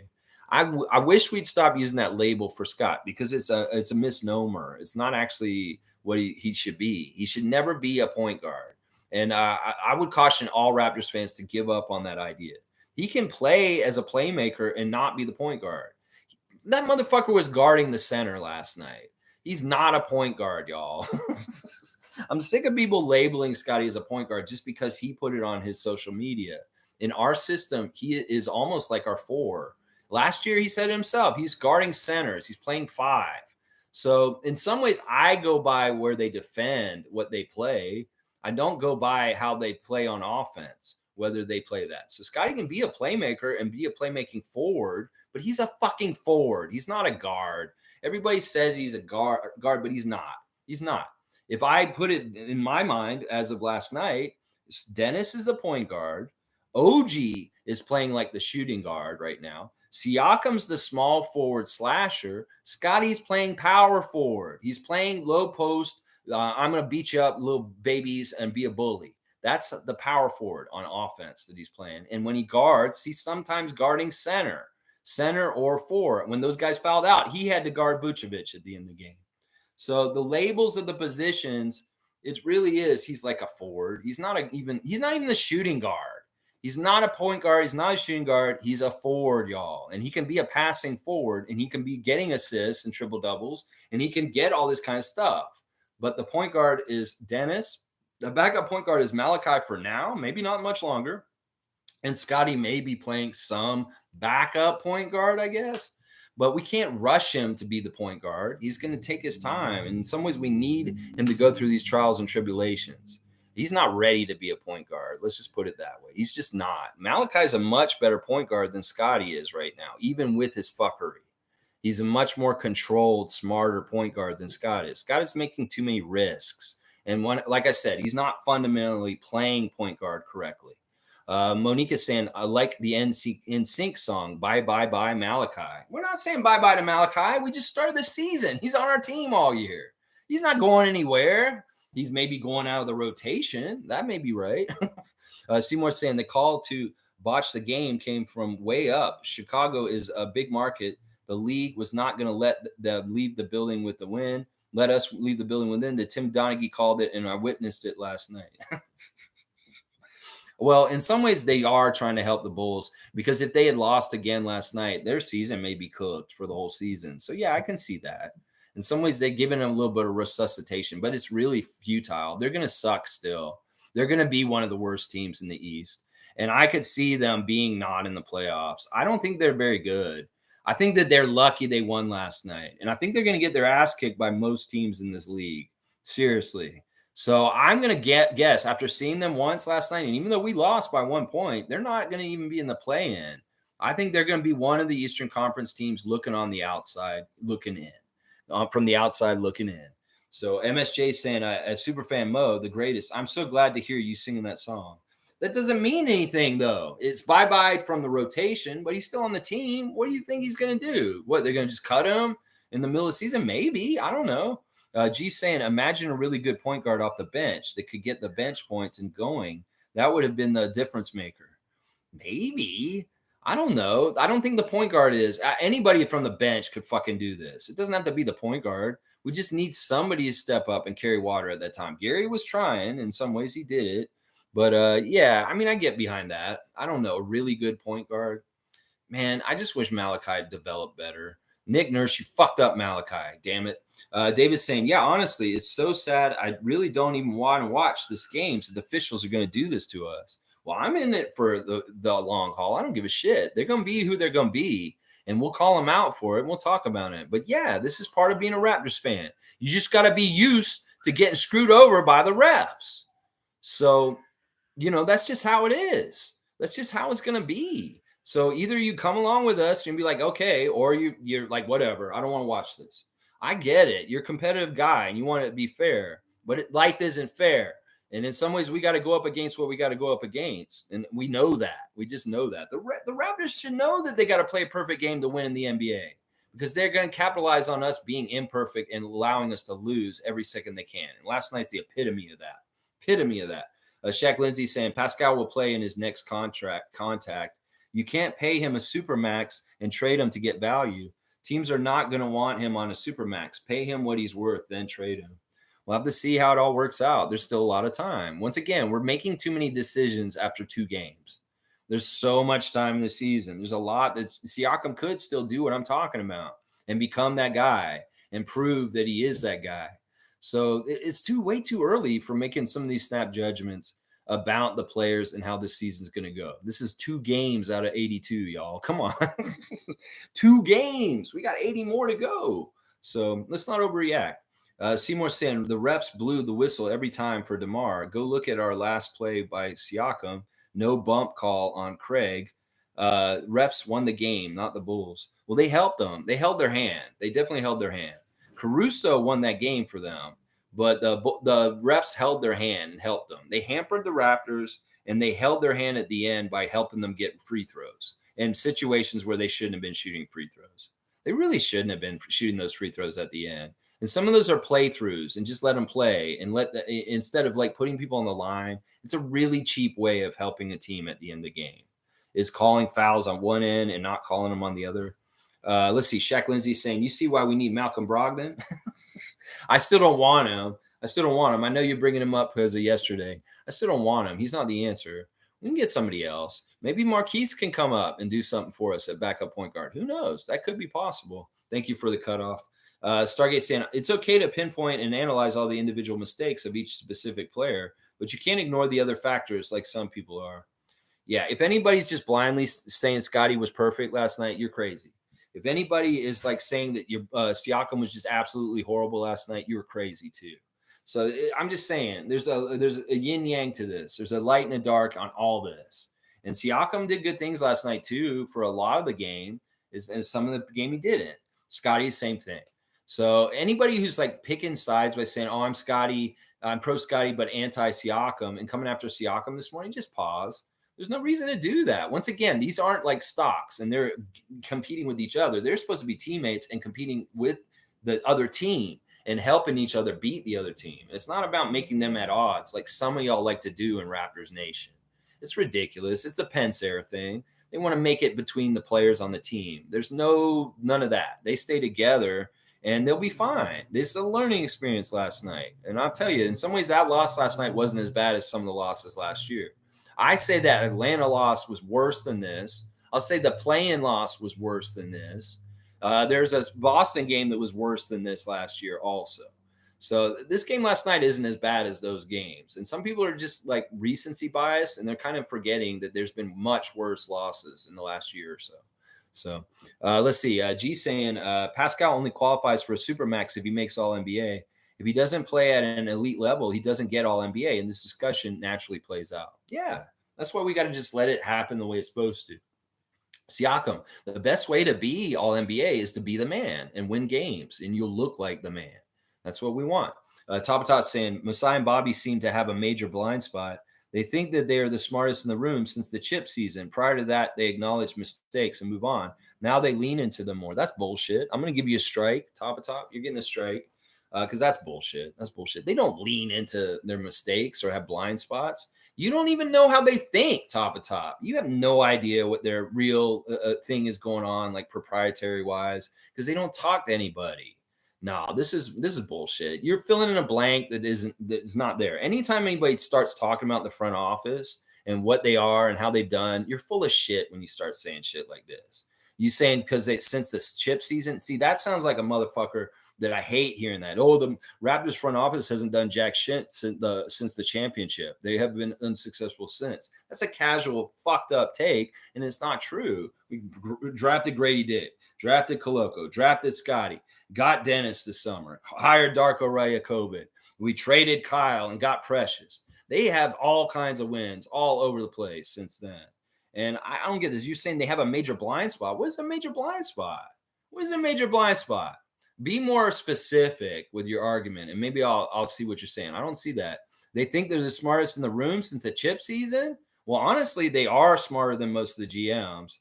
I mean, I believe that they're smarter than Daryl Morey. I believe that they're smarter than a lot of the GMs in this league. So I don't know why you're trying to diss them. Once again, you've got a strike. David's got 2, and you've got 1. And y'all need to be cautious here because I'm a little pissed off right now. I didn't sleep well. I didn't get a lot of sleep. And I'm not about criticizing our front office. I'm not about criticizing DeMar DeRozan. I'm not about criticizing Siakam to the extent that it's like turning into stupid shit. We can constructively criticize him for not being taken over the game. But other than that, I don't want to come after Siakam like, oh, I want him off this team. He's garbage. I hate him. No, y'all need to temper like what you're doing and really understand constructive criticism is what we want here. And not bullshit like I'm going to fucking go at the front office all of a sudden out of the blue. Top. That comment's not necessary. And fuck you for it. I'm going to say that right now. Because I'm very defensive for the front office. And it sounds like you're trying to do some shit here. That's right. I wonder about you. I wonder about you specifically. Because you've shown tendencies at times that you're not totally who you are, is what I'm saying. So be careful with that. I'm perceiving you in a way that when you get your chances, you're coming after the front office. And I'm not about that here. This is a space that's very much celebrating Bobby Masai. And we ain't fucking doing this. We ain't fucking doing this. And you may be in trouble for that. So don't do it any further, please. Because we're not talking about the front office on this. This is not a front office issue. All right, where are we in there? We see to have, all right, here we go. Wayne saying, not entertaining any damn trade talk. Okay, we lost by playing low IQ ball and we gave the game away. Pascal got to talk and tell Scotty, I got this. No jumping by Scotty and the game is done. There's about 10 or 15 different ways the game could have gone and we would have won last night. There's a couple of defensive stops that could have happened where we would have won. There's a couple free throws that could have gone in where we would have won. We could have been a little bit more in tune and together on defense near the end, and we would have won. There's a whole bunch of ways we could have won that game. And they very much just barely eked out that win, the other side. Country Kong saying the Bulls have amazing guard defenders. Dennis wasn't much better. Caruso didn't even let Siakam score on him. You think he's going to let Malachi get past him? Whatever helps you guys sleep at night. I don't even know what you're talking about. That's kind of all over the place. They do have really gutsy guard defenders, and they're annoying. The Bulls announcers were talking about Craig, Caruso, and those guys, and Kobe, and how they are. And yeah, they're annoying. They're bothersome. But the refs prop up the legend of Alex Caruso. He can't do that shit without being a defensive golden boy in their eyes. And that really was part of it. They were championing Caruso as being a defensive genius. Okay, all right, whatever. Its reputation precedes itself. Bullshit. Stargate saying refs calls against the Raptors, number one. Number two, both our starting center and our backup center fouled out. And number three, our main defender was out hurt. There you go. Those are three really good, important reasons for why we lost. David saying, I've been rooting for Flynn, but man, it's starting to look pretty bad for him, to be honest. I know you and Greg did such a good job defending him in the last 2 weeks. And now it's like, for what? For what? I mean, I can't defend him at this point either. And I'm not going to say I told you so, but I'm going to be like, I hope Malachi does better. And I hope that he does still have a good NBA career. But he doesn't look like an NBA player to me. Callie's saying, oh my God, this game was ridiculous. And the stress meter was off the charts. I'm so pissed. We made so many mistakes and the refs were incompetent. Yeah. I'm sorry, Callie, that you had a high stress meter last night and the game had you cussing. Yeah, it was messed up. It was a messed up game, Callie, for sure. Fiercely saying ESPN Forbes listed the Raptors as the 10th most valuable NBA franchise yesterday. That's not bad. I think that's right around where we've been the last few years. We're usually right above the Sixers, actually, to tell you the truth. Seymour saying, interesting, Fiercely, interesting. Wayne saying, we all want Malachi to succeed, David. However, we have to face facts, not dwelling on him. Though McDaniels hasn't shown up when we need him either. Live, play, and learn. You know, McDaniels was fantastic in the preseason, but in the first two regular season games, he hasn't. No. And that may be, like I said, he's going to cycle these guys through. All right, well, McDaniels, you can't do it. Otto's getting your minutes tonight. And it's that simple. Name was saying, I wish they would treat us that way. Someone tell the league. You know, they shaft a lot of different teams in this league. We're not the only one. And sometimes it's small market versus big market. You know, New York, LA, the Celtics, the Bulls, they may get a little bit more favor, partly because of the market thing that we're talking about. Now, a team like us or even Milwaukee may not get as much favor because we're small market. Minnesota, San Antonio, Utah, you know, teams that aren't as biggie. Denver, that's another team that probably gets slighted on calls all the time when they're playing the Lakers. And that means that Jokic and his crew have to be that much better to overcome it all. And that's how they win a championship, and they do it. You got to play really good basketball so the referees and their bullshit won't matter. And if you play sloppy basketball, careless basketball like we did last night, it will matter. Obviously, it will matter. So let's see. Nameless is saying, I wish they would treat. Oh, yeah, I read that. Monique saying, great Dennis interview on the Raptors show yesterday. Apparently, I think he's calling them every week. Apparently, they're going to do a Friday call with Dennis Schroeder on the Raptors show every week. Well, that's cool. More content with Dennis. Dennis is very personable and awesome, and we need to see that. Nameless is saying Malachi needs G League time. Is he eligible? It's so fucked up. Malachi's G League experience has been all screwed up by Nick Nurse. He was eligible in the years before, but he's not at this point. So we can't send him to G League. He probably should have been in G League He couldn't go in the Tampa year because it didn't happen. He should have went his second year. Nick should have sent him in the second year when we came back from Tampa to Toronto, but he didn't send him down there for some fucking reason. He barely did. Barely sent him down there. I think that Malachi played like 2 or 3 G League games his whole career. He should have been down there. That's a failing development right there. G saying Grady definitely needs G League time. Only 19 and needs some reps and confidence. So this is not an insult. This is to help his development. Exactly. I told y'all this. I've been saying this all along. And people are trying to say, no, Grady's ready for the NBA. No, he needs to go play in 905. Trust me. He just needs to. Needs to. Definitely said Nameless. And Stargate saying that Nameless, where have you been? He has done the G League thing already for 2 years. It hasn't worked. I don't remember him going to G League. Stargate, it's not about where have you been. All right, first of all, in Tampa, they didn't do the G League, and that was his rookie year. And he got cheated out of his first year of G League. Really didn't get to play. It was like a very little thing in Orlando for like a blip, and it was useless. The second year, when we came back, Nick did not send him to G League hardly at all. He sent him there for an injury warm-up or something. But otherwise, no. And he could have gone there last year. Nick could have sent him to G League last year because he had eligibility last year. He never went down there. So there is some bullshit. Like Nick not doing Malachi justice by letting him play at G League. He barely played there. You're saying that he played there, but I don't remember him playing at G League very much, Stargate. So don't get on Nameless for that. Where have I been? I don't know. I didn't see it. I've been paying attention. I ain't seen Malachi playing at G League. I have not. They didn't send him there. They barely sent him there. Yeah. Nameless saying send him back. And he ain't ready. Yeah, he can't go there anymore. He's too old now. Shaq Lindsay saying Chicago was letting us shoot from the outside. Same problems new season. Yeah, you know what? We'll make those shots on certain nights. I don't know. I don't want to get too nitpicky about this too deep. In some ways, I want to start switching gears to our preview for tonight very soon. Country Kong saying everyone played great except for Flynn. I won't say that. There were a couple guys that didn't play that great. Daryl saying, like I said, we have to place 100% of the blame on the loss of the Raptors on the conjured magic of militant mindset and the rigged sports of the NBA referee cabal, not the Raptors or the Bulls. Okay. Well, no, we want them. The first people we always want to blame are ourselves. In some ways, you don't want to use the refs as an excuse because the refs, we know they're going to be like that and we need to beat them. I don't give that much power to this idiot that was here advocating for tanking yesterday. Nah, he doesn't have that kind of power. Come on, let's not make this supernatural of some sort. No, it really is the Raptors. They need to execute better and play solid, better, mistake-free basketball because they had a ton of mistakes. They were all over the place. Let's see. Country Kong saying his first half minutes made us lose in overtime. His first half minutes? Who? Malachi's? No. Malachi got taken out and didn't come back in. So he's not the reason why we lost last night. He didn't help things at that point in time, but we did get the lead back and we had a huge lead after all that was over. Top saying the overall IQ of knowing time and score throughout the game was lacking.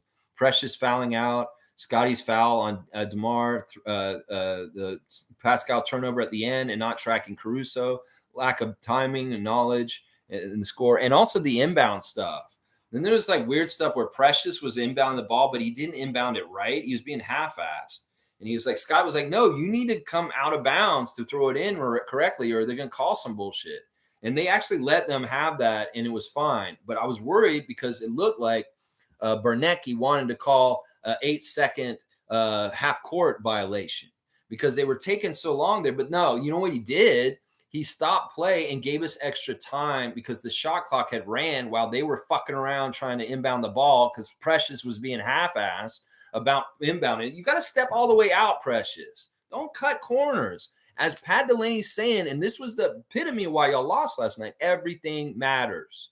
So do things correctly and stop cutting corners, y'all, because this is the product of the game you get when you cut corners and you don't take the mantra, everything matters. It all matters what you're doing out there. And in some ways, y'all needed that lesson again last night to know that.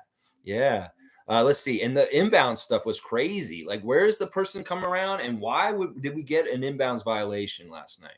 And we came close to getting another one earlier.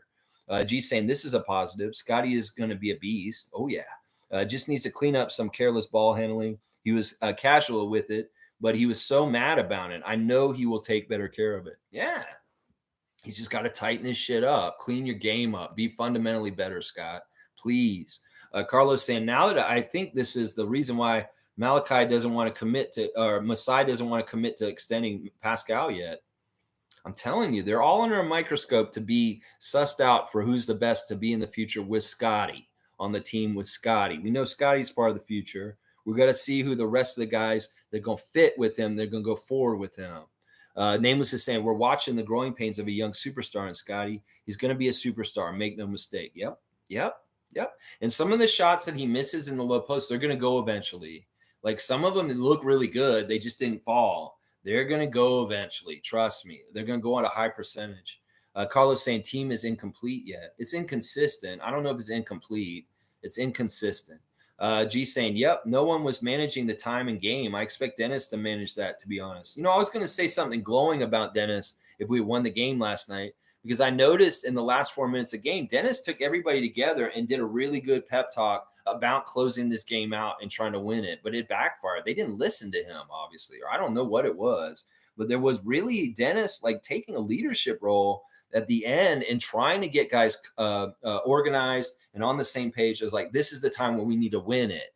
Well, why didn't you listen to Dennis, guys? Seriously, don't take him half-assed. He knows about this kind of stuff and taking it home and trying to win it. You need to listen to his direction and take it seriously. Because like in a lot of ways, Dennis was being a floor captain and a floor leader in the game last night. At times, he's like getting guys organized and their heads in the game. And we need more of that. In fact, that's a huge plus about having Dennis around, is maybe he'll keep these guys' heads in the game and stop fucking like thinking about other shit or being casual. Stargate saying we take way too many 3-point shots. We don't need to follow the rest of the league and always be looking for only 3-pointers first. Predicated your offense on getting the best shot, whether 3 or 2. Yeah, well, that's Darko's philosophy. But if they have threes that are open and they're leaving us open on purpose because we don't shoot very well, we got to shoot them to keep it honest. And that was part of the strategy the Bulls were employing last night. Let them have the threes. They're cold from there. Why are we worried about them shooting threes? Pack the paint. MSJ saying, busy day for me. Have to go, but have a good day, everybody. Right on, Chris. I hope you have a fantastic day. Stargate saying Bill Kennedy is cool. Pause. I think Bill Kennedy is a good ref. I really do. I like Bill Kennedy. He's my guy. There are good and bad refs. There definitely are. Murat Kugat, fuck you. That's what I'll say. Yeah. G saying another factor of the loss, when they were up, they shot nonstop threes and only shot 10% at that point. They need to constantly attack the basket and use the three as gravy. They shot themselves out of lead. Yeah. And they play poor defense. It's like one or the other. Like either be more aggressive and get a solid like 2-pointers and stuff and keep the lead up there, or stop them at the other end. If you have a lead, a double-digit lead with 5 minutes to go, you need to hold that somehow, some way. Dana's saying, good morning, everyone. I'm not saying much. Too pissed off about the refs. Yeah, that's definitely something to be pissed off about, Dana. Good to see you. Country Conk saying, I want Pascal to admit it's Scotty's team. There's no reason to do that, and it's not his team yet. It will be eventually, Country Kong. It will be. Trust me. This is eventually for sure going to happen, but it all in due time, in the right order, naturally, and how it should be. And it's not time yet, but at some point. And this isn't like something where you get Siakam to like hold him down and say, you have to admit it's Scotty's team now. Fuck that shit. Like even the way you worded it's kind of fucked up. Siakam is going to know the truth in his heart with the how things develop. And he doesn't need to outright just say, oh, it's your team, Scotty. What is that? What is that? It will eventually evolve naturally, and we'll all know it.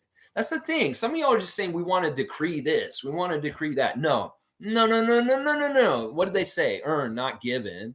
So y'all are trying to give stuff to people, and they need to go out there and prove that they can do it and earn it, and then we give it to them. Y'all are giving stuff to people too early, like Grady. Grady doesn't deserve jack shit.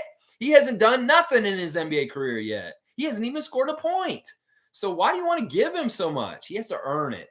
He has to come up through the ranks of the Raptors and do it the right way. And that means going to 905. That means doing things correctly to earn it.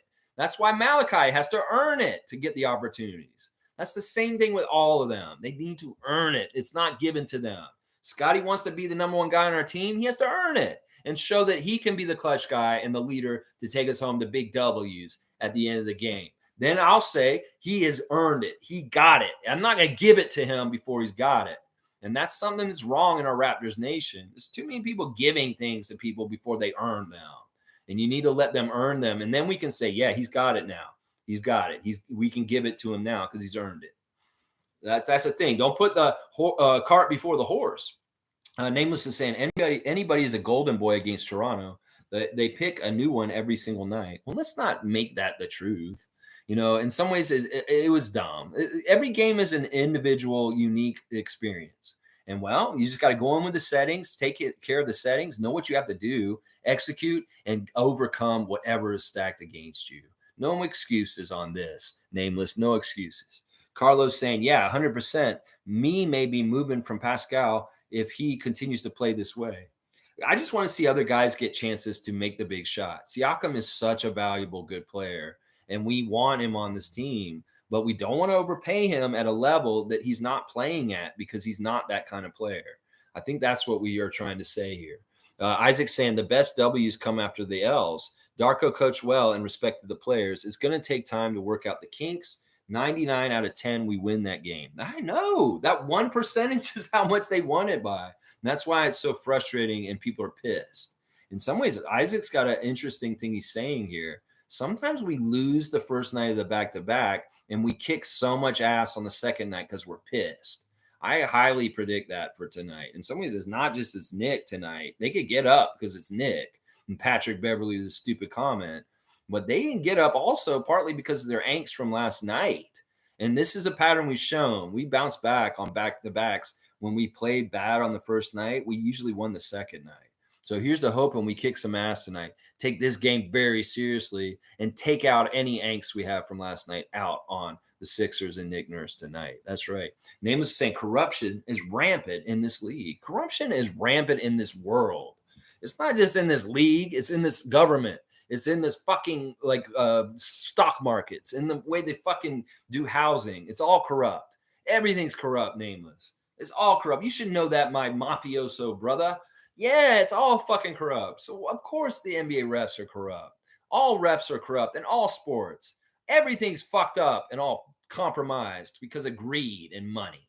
Everything, every fucking thing is compromised by that shit. And it ain't nothing special.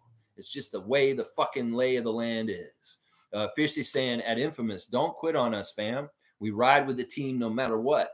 And we need your funny interactions. I understand yesterday was frustrating indeed, but we got this. There you go. Fiercely saw Sarah's getting a dunk for being a light, a beacon, a good example of a Raptor freak, shining that light on a day that's a little dark. I love it. Nameless is saying Adam Silverino. Adam Silverino is a goddamn crook. I love that. I'm going to give you a dunk for that because I like that. That's right, Nameless. Adam Silverino is a goddamn crook. There you go. You got your 20th dunk or something like that. Yeah. CountryCon saying, Lex, do you still think Grady's early minutes are charity from Darko, or is our starters spacing allowed defenses to pack the paint and we desperately need someone to hit a three? Start Gary over Dennis. I'm not going to agree with any of that right now, CountryCon. All right, let's look at Grady for a second. He only played 6 minutes. He missed both of the three-point shots. Now, your theory would be good if Grady was hitting threes, but he can't help us with the spacing if he's not indoctrinated as an NBA player that can hit threes yet. So that's why everything needs to be developed from the ground up, and he's starting from the very scratch start. And in some ways, he's not that threat yet, so he can't be utilized on the court in this kind of way. Now, you're alluding to Gary coming in, starting instead of Dennis. That's a horrible idea. Just simply on the fact that we have nobody scoring off the bench other than Gary right now. So we need him for that second unit to come out and be the man and make a lot of shots.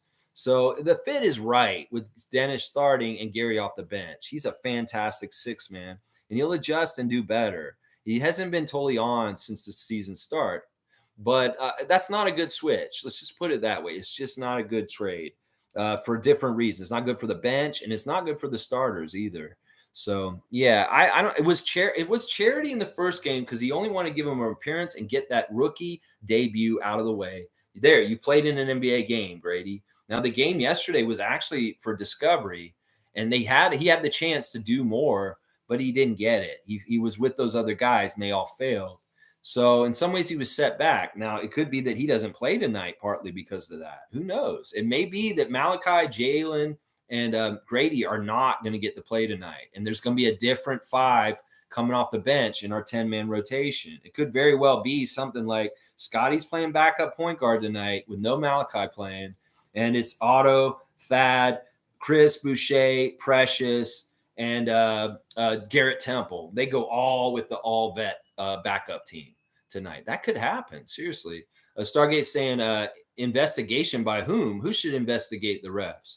They should always be investigated. The FBI should be investigating them. That's right. Davis saying the NBA, don't they have a committee that reviews the last 2 minutes and OT automatically? Yeah, they have the 2-minute review. But in some ways, as I said, the 2-minute reports are just kind of bullshit that they can trump up and make however they want. It's kind of like a police report. Let's just put it that way. You know how police will write their reports after incidents? They can write whatever they want to try and make it sound like they did a good job. So it's the same shit. Those 2-minute reports don't mean jack shit because half the time they just go along to the lines of what the refs did in that time. It's very rare that they admit that they made a very crucial mistake and it actually altered the game. Now, I want to say this. If they actually did the 2-minute report correctly last night, I'll bet you they could find that actually the Raptors should have won last night because there were fucked up calls that happened. But we'll have to see when it comes out tomorrow. It'll probably come out tomorrow. We'll have to see what it says and if there were any missed calls or calls they shouldn't have made in the last 5 minutes or the overtime. And that will be very interesting. Yeah. Isaac saying Siakam plays center when other bigs aren't available. It's really hard to be a dominant scorer and overachieve defensively. Siakam is a power forward, and the bench needs to score if he's tasked as a center. But he wasn't playing center last night. He didn't have to. Scotty was playing Vucevic when they fouled out. I know that he has to come and shadow and do stuff like that, but that's not a good excuse for this. In some ways, we can't make the same excuses for Siakam as last year because he's not getting run to the ground this year. How many minutes did he play last night? I know they played more minutes than usual. Siakam did have 41 minutes, but it was overtime. We have to admit that there's a 5-minute add-on to that. So he may have been only playing 36 minutes until the overtime happened. And he had to absolutely play the end because we had too many important people missing by the end of the game. So, I don't know. I don't say Siakam gets tired or any of these kind of factors because he can't afford to be tired, as he says. And he has such an ultimate conditioning that it doesn't make any sense for him to be tired in any kind of way. So whether it is because he's guarding the center or anything, I don't get that excuse. Stargate saying the league who mandates them to officiate Raptor games exactly what they did last night. That league, yeah, there's no oversight in some ways. It's all window dressing. It's a smoke show. It's just a little play. Yeah, we watch our refs. We really watch them. Well, and also you're also giving them mandates and what you want them to do. I know you are, the Jordan rules. G saying when OG was on him, Demar only scored 10 points, I read. He scored 22 after OG left. OG is extremely valuable. Yeah. Here you go. Get that extension done, Bobby and Masai. Get it done now. Name is saying, bro, we all rush all our free throws. Gary Trent especially. You've got 13 seconds. They hoist them up in 3. 2 dribbles, fire. Well, Gary has a really good free throw procedure, and it's normally exactly good. I mean, I told you, he's like a 90% free throw shooter. Him going 1 for 4 is an abnormality. In fact, Gary shooting his free throws better last night would have won the game for us last night. Fiercely saying alley-oop to G in reference to Demore versus Deleuze.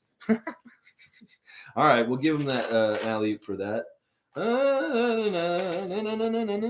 All right, David's saying, yeah, that's the problem, Stargate. It's like having judges who Trump appointed oversee his trials. That's a really good analogy, and you're going to get a dunk for that one, David, because that's true. It is true. It's like, yeah, you're going to have them oversee themselves. Yeah, okay. They're going to reinforce what they already saw is what they're going to do. It's what usually they do. Let's see. Quick Take saying OG was out late. He got hurt. He got a cramp in his leg and couldn't return to the game. And that was absolutely detrimental for why we lost. Yeah. Quick Take saying cultivate the bench. Yes, that's it. Siakam needs to find a way to be effective late in the game. Booyah. That may be my biggest point of the day right now. is what Quick Takes just said there. Stargate saying you can't sub the whole starting five out and put in a completely new five off the bench at any time. There must be at least 2 starters in the game at all times with bench players, never a new entire bench five. I agree with this. And I could say you could get away with maybe just 1 starter out there, but no, it doesn't seem to be the case with our bench. They're so unreliable. You need 2 starters with 3 bench guys at least. Yeah, I get this, and I'll agree with this, Stargate, completely. Stagger the substitutions. Exactly. Exactly. And maybe that was a drop off. It was a huge drop off. We felt it at times last year. We felt it again last night again. That's what kind of pissed us off. It's like, oh, this is the bench drop off again. Well, let's avoid this Darkos. Hide it some sort of way. Put in DX. Put in fucking Achiuwa and Boucher first. In some ways, I like that better than bringing in Malachi, Gary, and Jalen. Fucking put DX in first. That's a better than you won't drop off with Chris and Precious out there first. You only put Chris in after they fail. And in some ways, the rotation should be Chris and Precious first off the bench with Gary.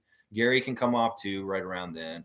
But forget about the San Diego State boys, at least for right now. Let's see if they can come back and reintroduce them again to see if they get success later. But they should go back to the end of the line as far as like they should be behind the other guys, even Garrett and Otto and that too. Yeah. I completely agree with Stargate. You can't sub out wholesale subs. Jordan's here. Good to see Jordan. It's been a little bit, Jordan. Good to see you're back. DeRozan was way more of a franchise player than Siakam, and he's rubbed it in our faces too now. You know what? Kudos to you. You're exactly fucking right. And this is going back to what David was saying earlier. DeRozan was carrying us back in the day. He won a lot of games and did this franchise stuff I'm talking about that I want Siakam to do. In some ways, Siakam was supposed to learn that from DeMar. He was supposed to teach you that. It was like DeMar and Kyle teaching Siakam and Fred the way they do things. And one of the things DeMar was supposed to teach Pascal Siakam way back was how to do this, is to be the man. But I guess he was, before Siakam got to that point, DeMar was already gone.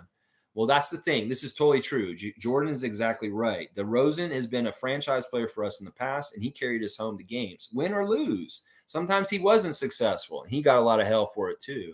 Wayne's saying good teams learn from mistakes, and last night was a huge, humongous self-inflicted loss. We need to fail in order to succeed. So let's do some failing so we can enjoy future successes joyfully. And Stargate saying exactly at Wayne. Yeah, I'm with you guys too. Well, would you take this trade? Lose by 1 point to Chicago last night in overtime, but we kicked the shit out of Philadelphia tonight. Would you take that trade? We're going to lose the game last night, but we're going to win against Philadelphia tonight, partly because we're pissed about last night. I'll take that trade. I will, because in some ways, the shit with Philadelphia is a little more personal. And it's a little bit more like, I really want to fucking win this game. Really, really, yeah. I mean, in some ways, that's the way I look at it. I'll take the win tonight if the loss last night, if it means a win tonight, for sure. Blackhawks saying Pascal had the ball in the end, but it was in the wrong scheme from timeout. Pascal and Scotty should get the ball in the post. If anyone were to receive the ball at the three-point line, it should be Gary. Yeah, I can't disagree with anything Neil's saying here. It's the wrong place. It was a very bad play drawn up for 2.5 seconds right at the end of the game to try and get a game winner to win. That was a horrible play. It wasn't executed very well. For some reason, we need to go over our inbounds plays all of a sudden. They were not very good at inbounding the ball all of a sudden. I don't know why that is. Stargate saying, yeah, they are Joel's kids. Those are Joel's kids on the video. Yeah, well, his daughter needs to get a new jersey. Let's just put it that way. The son's cool. I like him. He's got his poofy hair, and he was who Dennis was teaching stuff to. Yeah, I like Joel. He's got great energy. He's a really nice guy. I don't like Alex, though. For some reason, Alex rubs me the wrong way. He seems like a hater. He seems like some sort of hater. G's saying great point to Neil, and good stuff, Blackhawk. Diane Hart's here. Good to see you. Raptor-Freak original. Diane Hart has come back to say hi to us. Good morning, Alexi and fellow freaks. Hope you're all doing well. I was so disappointed last night. I hope we can turn it around for the next game. Let's go Raptors. That's right. Not much time to turn it around in, Diane, because we're playing the Sixers tonight, 7:30. And I'll be in the arena at Scotiabank Arena to see this game tonight, the Nick Nurse return game. I've decided I'm not going to boo Nick. I'm going to cheer him when they announce his name tonight. just out of honor. This is the honor for his time served with us. After this, I'll probably boo him. But his first initial return back, I'm going to give him a cheer. And I'm not going to be one of the booers tonight. But in the future, if I'm at games and he's around, I'm going to boo him. I will boo him in the future, but I'm going to give him one because he is our champion coach from our first championship. And there are a lot of things we should honor him for. Jack said it last night in the game about tonight.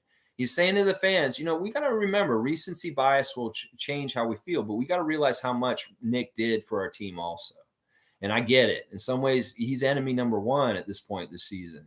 But we also, like Jack was pleading with us. He's saying, guys, you got to realize that he was a very important part of our franchise history and what has happened. So in some ways, we got to give him the kudos at least initially once. I'm going to do that tonight myself. But, and he only gets announced at the beginning of the game. I was explaining this to Adriana. It's not like he's going to get the ball like Goran and we get to boo him all through the game. So it's like you get one chance to show how you feel about Nick. And that's the announcing of him at the beginning of the game with the starting lineup. That's where you get to boo or cheer for him. Because you ain't going to be able to do it otherwise unless he does some crazy shit during the game and he has a lot of attention on him. Then you can boo him in the middle of the game, possibly. Yeah. Great to see you, Diane. I always like seeing people that haven't been here in a bit. Come back. It's like home. You can always come back, Diane, whenever you have a chance. And we love you. Stargate saying dunk for Infamous for the comments on the casual prattle talking adolescents. All right. Yeah, we'll give Infamous a dunk. You guys can call it those dunks. I'll just, hey, it's y'all's lobs. I wish I'd seen more of them last night in the game. Holy crap. Where's Infamous? There's Infamous. All right, there we go. Stargate saying big up that Blackhawk. You and Coach Roach were the only two individuals on that Spaces last night that made any sense. You have more patience for me than these adolescent nonsensical prattle-talking casuals. Yeah, that's awesome. I'm glad to hear that you guys are holding it down in Twitter Spaces. Because I know Zazu and those guys, they're good guys. And Chev's involved in this too, but they can overreact. And I'm glad if you guys were coming in there with a Raptor freak mentality of positivity and kind of holding the ship down and saying, guys, come on, that's not fair. Let's not overreact. Come on, don't chicken little. This is one game. Come on now. If you guys were doing that, big ups and respect to you, Blackhawk, for fighting the good fight in the information war.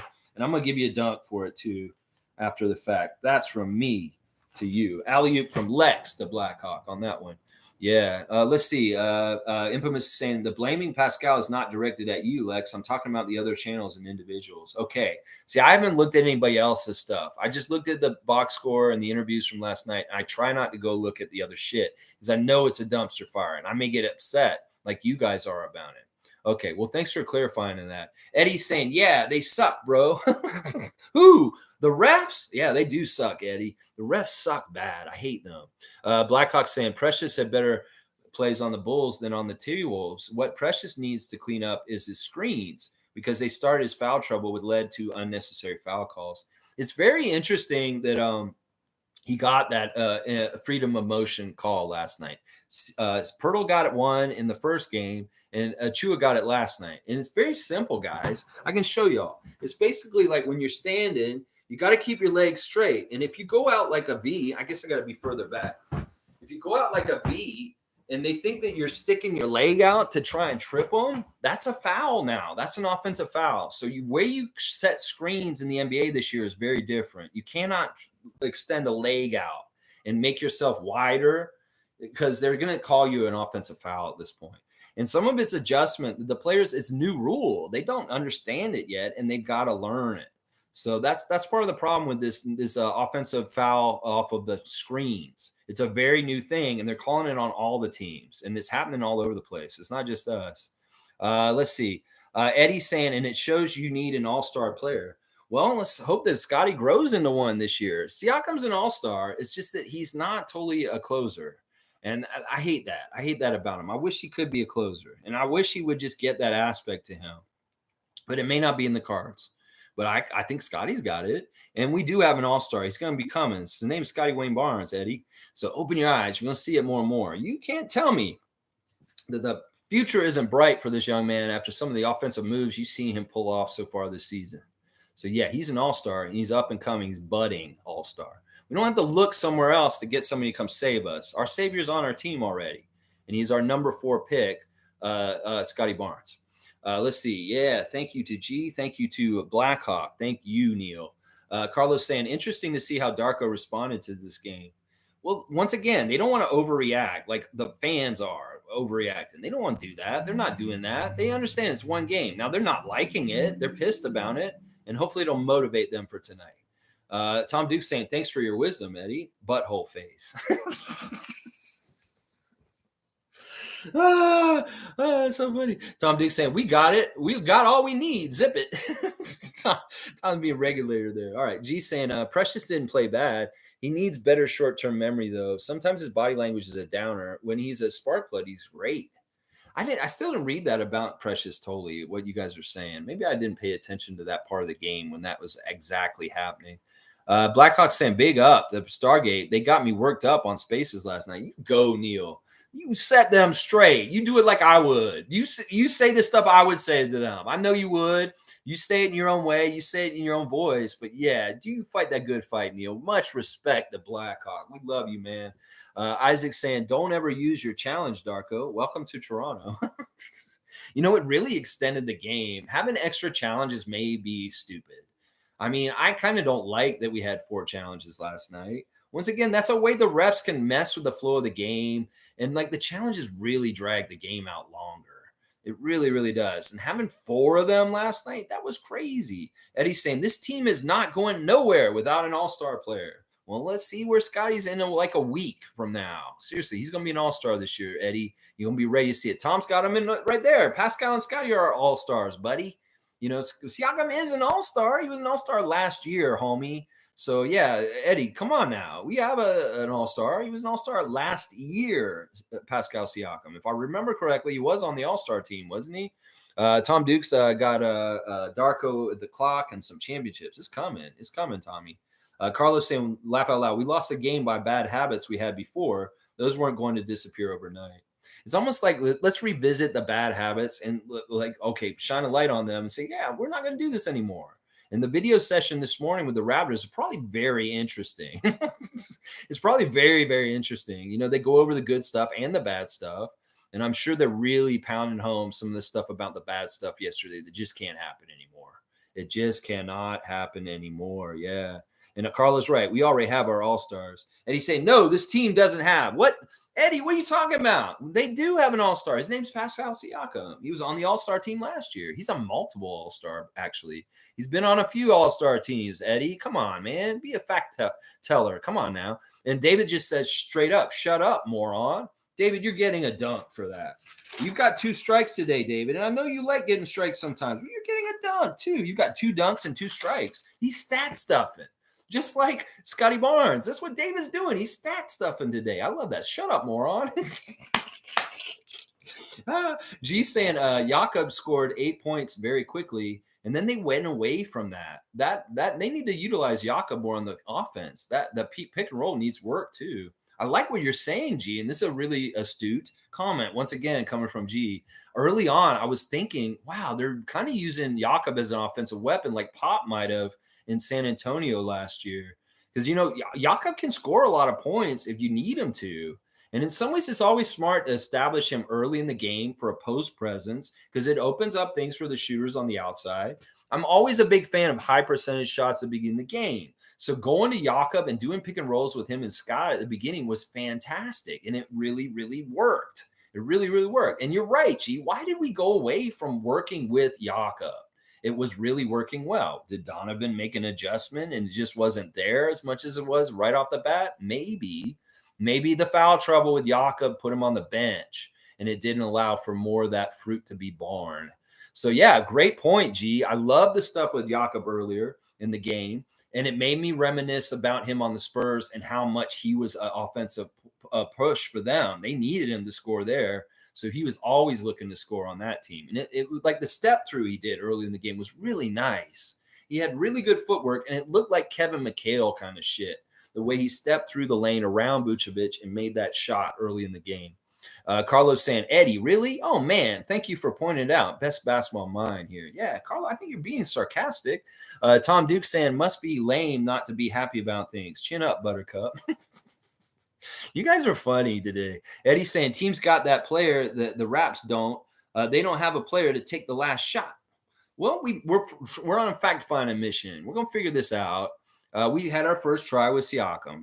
Eddie's got a point. In some ways, we got to figure out who this is, and it's not totally unfair what he's saying. It's not totally unfair, although he is not one of us. That's for sure. David's saying, "Hey Eddie, I'm having a meet and greet at noon at Scotiabank Arena. Want to come? I'll meet you by gate 3." David, always David with this stuff. G saying Scotty may be that player. They need to figure it out. I don't think we should jump the gun so early. Totally agree with G there. Darko's second game ever, and they are figuring things out. We'll be up and down. Yeah, NBA season's up and down. There's wins and losses. Carlos saying it will definitely be up and down. As fans, we need to understand this. That's right. And not overreact. We got to be cool as a cucumber. And, in some ways, yeah, get real excited and hyped for a first game victory. But in some ways, don't get so down and out just because of this game last night. G saying we could be the Hawks and be 0 for 2. We could be a lot of different teams in this league in worse shape. We have a lot of bright future coming forward. And people may not think that, but we do. I seen the game last night, and I see a bright future with Scotty Barnes going forward. That's for sure. Fiercely saying yesterday, the tank commander. Today we got Eddie. Welcome to the family, Eddie. Yeah, good to see you, Eddie. He's like Eddie Haskell. He's like, yeah, he's the neighbor kid. And he's kind of like, he comes over all the time, but we don't really want him here. It's kind of how it feels right now. Carlos saying, we need to get Philly tonight, though. Yeah, I'm all about that. That'll make things better, Carlo, won't it? Blackhawks saying the Hawks are clipped. I don't even know. I don't even know what's going on with the Hawks. I haven't paid attention to them. Stargate saying, Eddie, such an astute basketball analyst. Thank you for teaching us. We're appreciative of you being here today. Carlos saying, haha, I learned a lot from Militant Mindset yesterday. I won't get baited today by Eddie. There you go. Eddie saying, I'm sorry, guys. I've been waiting so long for this team to get a proper player. Kawhi was the best Raptor. Yeah, we can tell. This guy's not a real one with us. He's a casual, and he's probably a fan of another team. He's acting like he's a Raptor fan. Anybody who's saying stuff like that, you're not knowledgeable when you say like that. You're sorry you've been waiting so long for this team to get a proper player. Scotty Barnes is a proper player. You need to open your fucking eyes. Yeah, look, CountryCon saying Scotty Barnes is so good at basketball. He's really good at basketball. He's going to be one of the most dominant players in the NBA in the next couple of years. So, Eddie, get with the program. Carlos saying, who would you want to get, Eddie? He wants to get Jimmy Butler. I wouldn't be upset if Jimmy Butler's wearing a Raptors jersey. It'd be cool if Jimmy Butler and Kyle Lowry were both here together. That'd be fun. Miami's got a good little pair down there in some ways. Carlos saying, maybe we can pull some things together. Who knows? Maybe. Stargate saying, Carlo, wait for it. Laugh my ass off. Eddie saying, you need a player like Jimmy Butler to take the last shot. What if Scotty can do it? What if Scotty wants to do it? What if he is very successful at it? It could be. Could very well be. We'll have to see. Stargate saying, oh, yeah, Jimmy Butler will definitely put the Raptors over the top for sure, Eddie. He's getting older. In some ways, it's like, I don't know if we want to get Jimmy at this point because he really is going to kind of like finish his career in Miami probably. Name is saying cut Malachi and cut Doughton too and get Jimmy Butler. Yeah, let's just be unrealistic and not any kind of like a sense of like what's possible in realism. Let's just cut Malachi and Jeff Doughton Jr., who's not even on our team anymore, and we'll get Jimmy Butler. Yeah, that's how it works. Okay. Eddie's saying, no, I'm not saying he would put us over the top, but he can take the last shot. I know basketball well. I'm not going to disagree with him as far as like maybe Jimmy Butler is a good clutch player. He can be a very good clutch player. So I won't disagree with that take. He says he knows basketball well. We'll take him on that. Tom's laughing at him, though. Isaac's saying 2 plumbers, MIA, and the defense wasn't flowing. Yeah, we had 2 plumbers and a big yak, MIA. That's right. Precious is a plumber, too. And Jakob is our wall. And when you don't have your wall or your plumbing, that's tough. Carlos saying, yeah, Eddie, let me call Masai and we'll add Jimmy to the wish list. Thanks for that. He was in University of Toronto all summer running up and down their track. Jimmy does love Toronto. Maybe we could see that. I don't think it's going to happen. But I love that. This is the kind of mentality. Let's just go grab whatever. This is what we should do. Well, we're so smart. We should just get Jimmy Butler. Okay. All right. That's great GMing.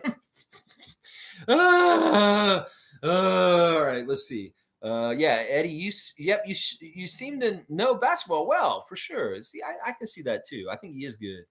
Let's see. Tom's got a present for Bobby Masai. Bobby, I like that. Eddie's saying, I do. You need a Luka who can take the last shot, and no one can take the last shot. I think Scotty may be developing into this. Seriously, let's give it some time. Let's not run around the same circles, guys. We like to cover a topic and then move on to the next one. Country Con saying we lost the non-Scotty minutes by a lot. Yeah. Tom Duke saying, okay, you are repeating yourself. And G saying, I think Gary is our most clutch player, at least top two. I think that's true. I think Gary is very clutch and he can hit big shots at the end of the game. Stargate saying at Eddie, yes. Let's all throw in Shy and Ja and Booker while we're at. Yeah, if we got a wish list, let's just fucking go get Team Canada and say, you know what, Adam Silver, these guys are Canadian. They should play for Canada, Toronto. So we just blanketly annex every single good Canadian player. We want a 15-man roster of Canadians now. We want SGA, Jamal Murray, Dwight Powell, RJ Barrett. All of them are on our team now. And you can't do anything about it because we are fantasy players and we have a trade machine and we just set it up on the computer and it's a realistic. Yeah, let's be realistic here. Eddie's saying you need an all-star talent. DeRozan showed you that. No, we need our guys to wake up and stop being so casual and start taking the game more seriously. They weren't taking things seriously enough last night. They would have won even with just a little bit more seriousness. They really would have. G saying Demar is now considered top 3 in the clutch. As a Raptor, he was known as a choker. Not my words. He turned himself into that. It's possible through mental and physical work. See, that's the thing. Maybe Siakam needs more of these trial and errors, and then he becomes that instead of being a choker. He can be that clutch guy. You know, in some ways, he didn't put a good effort in for that to not be a choker last night. But if he gets more chances, I mean, we'll lose sometimes, but maybe he'll be successful. Country Kong saying Zach LaVine had 8 points last night. Yeah, let's look at the other side real quick. You know, they didn't really do well with him. They contained LaVine, 3 for 14. He was 0 for 6 from 3. Thank God. There was a 1 breakaway dunk he had. He was a minus 23. So he's absolute garbage for them. DeRozan was great. Vucevic was a double-double, and he was okay, but he wasn't shooting that good either. Kobe White, 5 for 15. He didn't shoot well. Patrick Williams didn't shoot well. It really is like DeRozan and Caruso were the only 2 guys who shot fairly well for that team. Drummond was annoying at times. He had his little comical parts too. But yeah, the Bulls weren't that good. I'm not afraid of them. If we just played just a little bit better, tighten up, we would have blown them out. So in some ways, what happened last night didn't scare me or make me worried like Eddie. It made me realize we're very good and that Chicago got lucky and the ref's hand held them a little bit last night. Yeah. Stargate saying, yes, Eddie. We have no players on the Raptors currently that were ever all-stars. I know we have like absolute garbage. The NBA media says this all the time. I just believe them blindly. I really do. I just believe whatever dumbasses say on ESPN every day. I just believe them blindly. Yeah, they really know what they're talking about when they talk about Raptors. They really are experts. They are. For sure. They really pay attention. Real close. Let's see. Nameless saying ignorance is bliss. Sometimes I wish I was not an educated Raptors freak and could just watch the games with blinders. He sees behind the veil and he sees the inner workings and it disgusts him. Well, in some ways, the gritty truth of the reality of it is what it is. Corruption. Yeah, corruption. Carlos saying, turns out Masai's right by not wanting to extend these guys yet and commit major money. Who would have known? That's what I'm saying. Let these guys do their job, the front office. They're putting that meat out in front of them saying, you want this? Come get it. Come get it. We're not going to give it to you. You got to earn it. Once again, it's earned, not given. And you Raptors want to get paid your extension. You better go earn it, is what they're saying. That's right. Eddie's saying you had Vince Carter, Kawhi Leonard. Those are good talents. Okay. I'm glad that you have like the basic level of like knowing Raptors history. Kawhi Leonard, Vince Carter. That's all you fucking know about the Raptors, Eddie? Where do you live, bro? Do you live in the States? I'm wondering right now. Carlos saying, oh, yes, all-star Vince and all-star Kawhi. That's just all the history of the Raptors you need to know. Oh, it's just Kawhi and Vince. That's all you need to know, Lex. Okay. Eddie, who is you? Who is you? Is you him? No, you are not him. Don't you mean we? Yeah, it's like, you know, when you say you had, that means you're not in our nation. You know, Eddie, you're wasting our time today. As much as you're kind of nice, you're not totally horrible. I don't know. You're borderline though. Look, watch out. We know you're not in Raptors Nation because you just outed yourself. Yeah, don't you mean we? See, Stargate caught you. Carlos saying, speaking of Kawhi missed the game-winning shot yesterday as well. That's good information. So the Clippers lost too because of Kawhi. There you go. Nameless saying, embrace the strike, David. Feel it, own it. Nameless is hilarious. Carlos saying, I love how Scotty was yesterday on his post-game press. They're really disappointed on himself and his mistakes. Yeah, he took ownership, which is good. Eddie saying, who is me? I'm speaking facts. The last time they did well was with Carter and Kawhi. Kawhi Leonard's talent helped them win. All right, you're doing a lot of them. Let the strike course through your veins. I'm just gonna cut him out in a second, guys. Stargate saying, Eddie, keep up, young fella. You said you had Vince and Kawhi Leonard, so I asked you who is you, and we're referring to you. You don't mean we. We had Vince and Kawhi. See, you just outed yourself because you're not a Raptors fan, is what it is. Yeah, you said you. That already told us right there. Yeah, there's the cutoff. Tom Duke's got the spaghetti. We got laughing faces. Stargate's laughing at Eddie. Okay, kid. I'm not a kid. Tom Duke saying, cut off. Have a great day, Raptors. Eddie, your opinion here is always welcome. Oh, crap. I was hoping I'd be done by now, but I'm not. This is what I live underneath right here. Let's see. Nah, Eddie, we have all-stars. We're fine. We have all-star players. You're mischaracterizing our team there. Tom.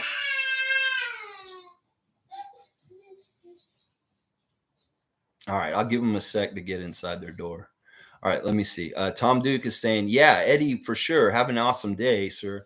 No offense meant to you. It would be nice to have a crazy superstar trusting that's in our future.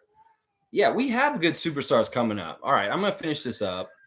Yeah, you are. They've been playing in close games. You got to win by a lot. All right, we're just going to hide him at this point. Kareem saying Craig's bump on Siakam was the same as Pascal on Caruso. Difference was Siakam didn't go to the school on flopping. Okay, I like that. All right, let me finish this up. I think that the rest of the comments may be garbage at this point, guys. It's just frustrating that the last two games against the Bulls was flat out embarrassing. I'm with Kareem on that. I'm with him on that. Monique saying, Trevor, your poor grammar again. I don't even see Trevor in here. Where's Trevor? I don't see Trevor. Kareem saying, nonetheless, it's still we the fucking North and fuck the rest. We're going to bounce back and get this dub against the Sixers tonight. I'm with that. I'm going to be down there. Monique saying, W stream Lex, keep at it as always. Good times, despite the outcome. Super early in the early season. Better days, bring on Philly. I'm with that. Victor, there's no one that can stop him. Stargate saying, I stand corrected on Malachi in the G League. I can admit my error. Yeah, it's all good, Stargate. It's all good. That's what we do. If I make an error, I'll do the same too.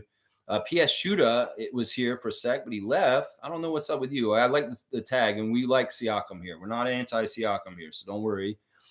Quick Takes has got me on blast. Scotty has to earn it. That's what I'm saying. We don't just give it to him. He's got to earn it and show that he can do it. Accountability and family. That's right, Tom. That's right. Quick Takes. All right. Chriscom saying, well, we taken the L for that. 20 reasons why, but don't dwell on it to the next game.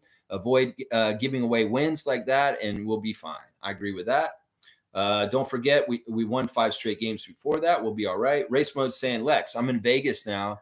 Do I bet the house on the Raptors odds? Tough game tonight. Let's go. Yeah, I don't know. That's your own money, Edmund. You make that decision for yourself. I'm not going to advise you to put any money down on us for this game tonight. I have no idea how it's going to go. I'll tell you right now, Mark Davis is pretty good ref.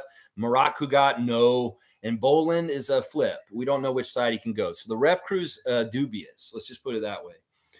Diane saying, thank you. Thanks for the kind words, Alexi. I do listen to your replay when I get home from work. Keep up the positive vibes. Much love, Diane. I'm glad you could catch us live today. I appreciate you watching later, too. Fiercely saying, Lex has a baby? No. There's a family that lives above me in the house above me that has a 2-year-old. And he's in that terrible 2 phase where he's like always loud, like constantly. And I have no insulation between the apartments. So he wakes me up every morning. This is part of the reason why I'm up so early sometimes. But yeah, it's all right. They're nice people. I really like them. And their baby's really cute. It's just I'm not a family person. I don't have kids. And I don't really have time for a kid lifestyle. So having a kid like wake me up in the morning is kind of weird for me. Let's just put it that way. Fiercely saying, go Raps and Sixers tonight. Let's go. That's right, Fiercely. All right, on that note, let's do a little focus on the Sixers real quick. The injuries for tonight: Koloko out, Harden not here in Toronto. OG is dubious. We don't know if OG is going to play tonight or not. I think he will because it's an important game, and he only had a cramp last night, so I could see him playing. I don't even know if I want to do the Instagram stories, guys. What's the point at this point? Our refs tonight are Mark Davis, Marat Kugat, and Matt Boland. That I don't know. This is like an even like crew. I can't say they're against us. I can't say they're for us. So I can't really tell for sure. And let's do the marquee main event matchup since I'm just over 3 hours and I don't want to go that much further. All right, so let's go. Ladies and gentlemen, welcome to the Scotiabank Arena in downtown Toronto, Canada. Tonight we have a special WCW hardcore back alley brawl match. This is a wrestling match that will be conducted in an alleyway in downtown Toronto in the entertainment district over there near like Crocodile Rock or something. Yes, there's two competitors, one for the visiting Philadelphia 76ers and one for the home team Toronto Raptors. First, for the Philadelphia 76ers from Chicago, Illinois, 6'2", 180 pounds from Arkansas, Beverly Patrick, yes. And for the Raptors, fighting in their side, in their corner, in this WCW hardcore back alley brawl, from Columbus, Ohio, 6'5", 209 pounds from Duke, Gary Trent Jr. All right, there's your matchup today. It's a hardcore WCW matchup. So there are going to be some tinny cookie trays and some tinny garbage cans hit over people's heads, maybe a kendo stick of some sort. But here, there's a dark alley, and Beverly Patrick is here with Gary Trent Jr., who is not willing to back down to him. So we're going to see who will win this WCW hardcore match in a back alley in the entertainment district in Toronto. All right, there you go. There's your main event marquee matchup. Trent versus Beverly in the alleyway, just as you thought. Yeah, Paul B. saying, going to need this W to cleanse the pain I'm currently feeling. Go Raps, fuck MB. On that note, we'll leave it at that. Thank you for watching me. Please like, comment, subscribe, and share. And stay good, positive Raptor freaks. Don't overreact to the game last night. And stay behind your guys. We can be constructively criticism, but there's a line between dehumanizing, insulting, and being an asshole to the players and actually saying stuff that is actually helpful to like, hey, can you do this? Or I wish they would do that. Talk about the game. Don't talk about the individual, and maybe try to be more positive and look at the light side and the good things about what happened last night than more of the bad side of things. All right, Quick Takes. Much love to you. And check out NBA Quick Takes as always. A great NBA oriented YouTube channel that needs your subscription. All right, y'all, let's go Raptors. We got to beat the Sixers and Nick Nurse tonight real bad. In some ways, this is the motivation to clean the palate, as y'all said, of the taste in our mouth from last night.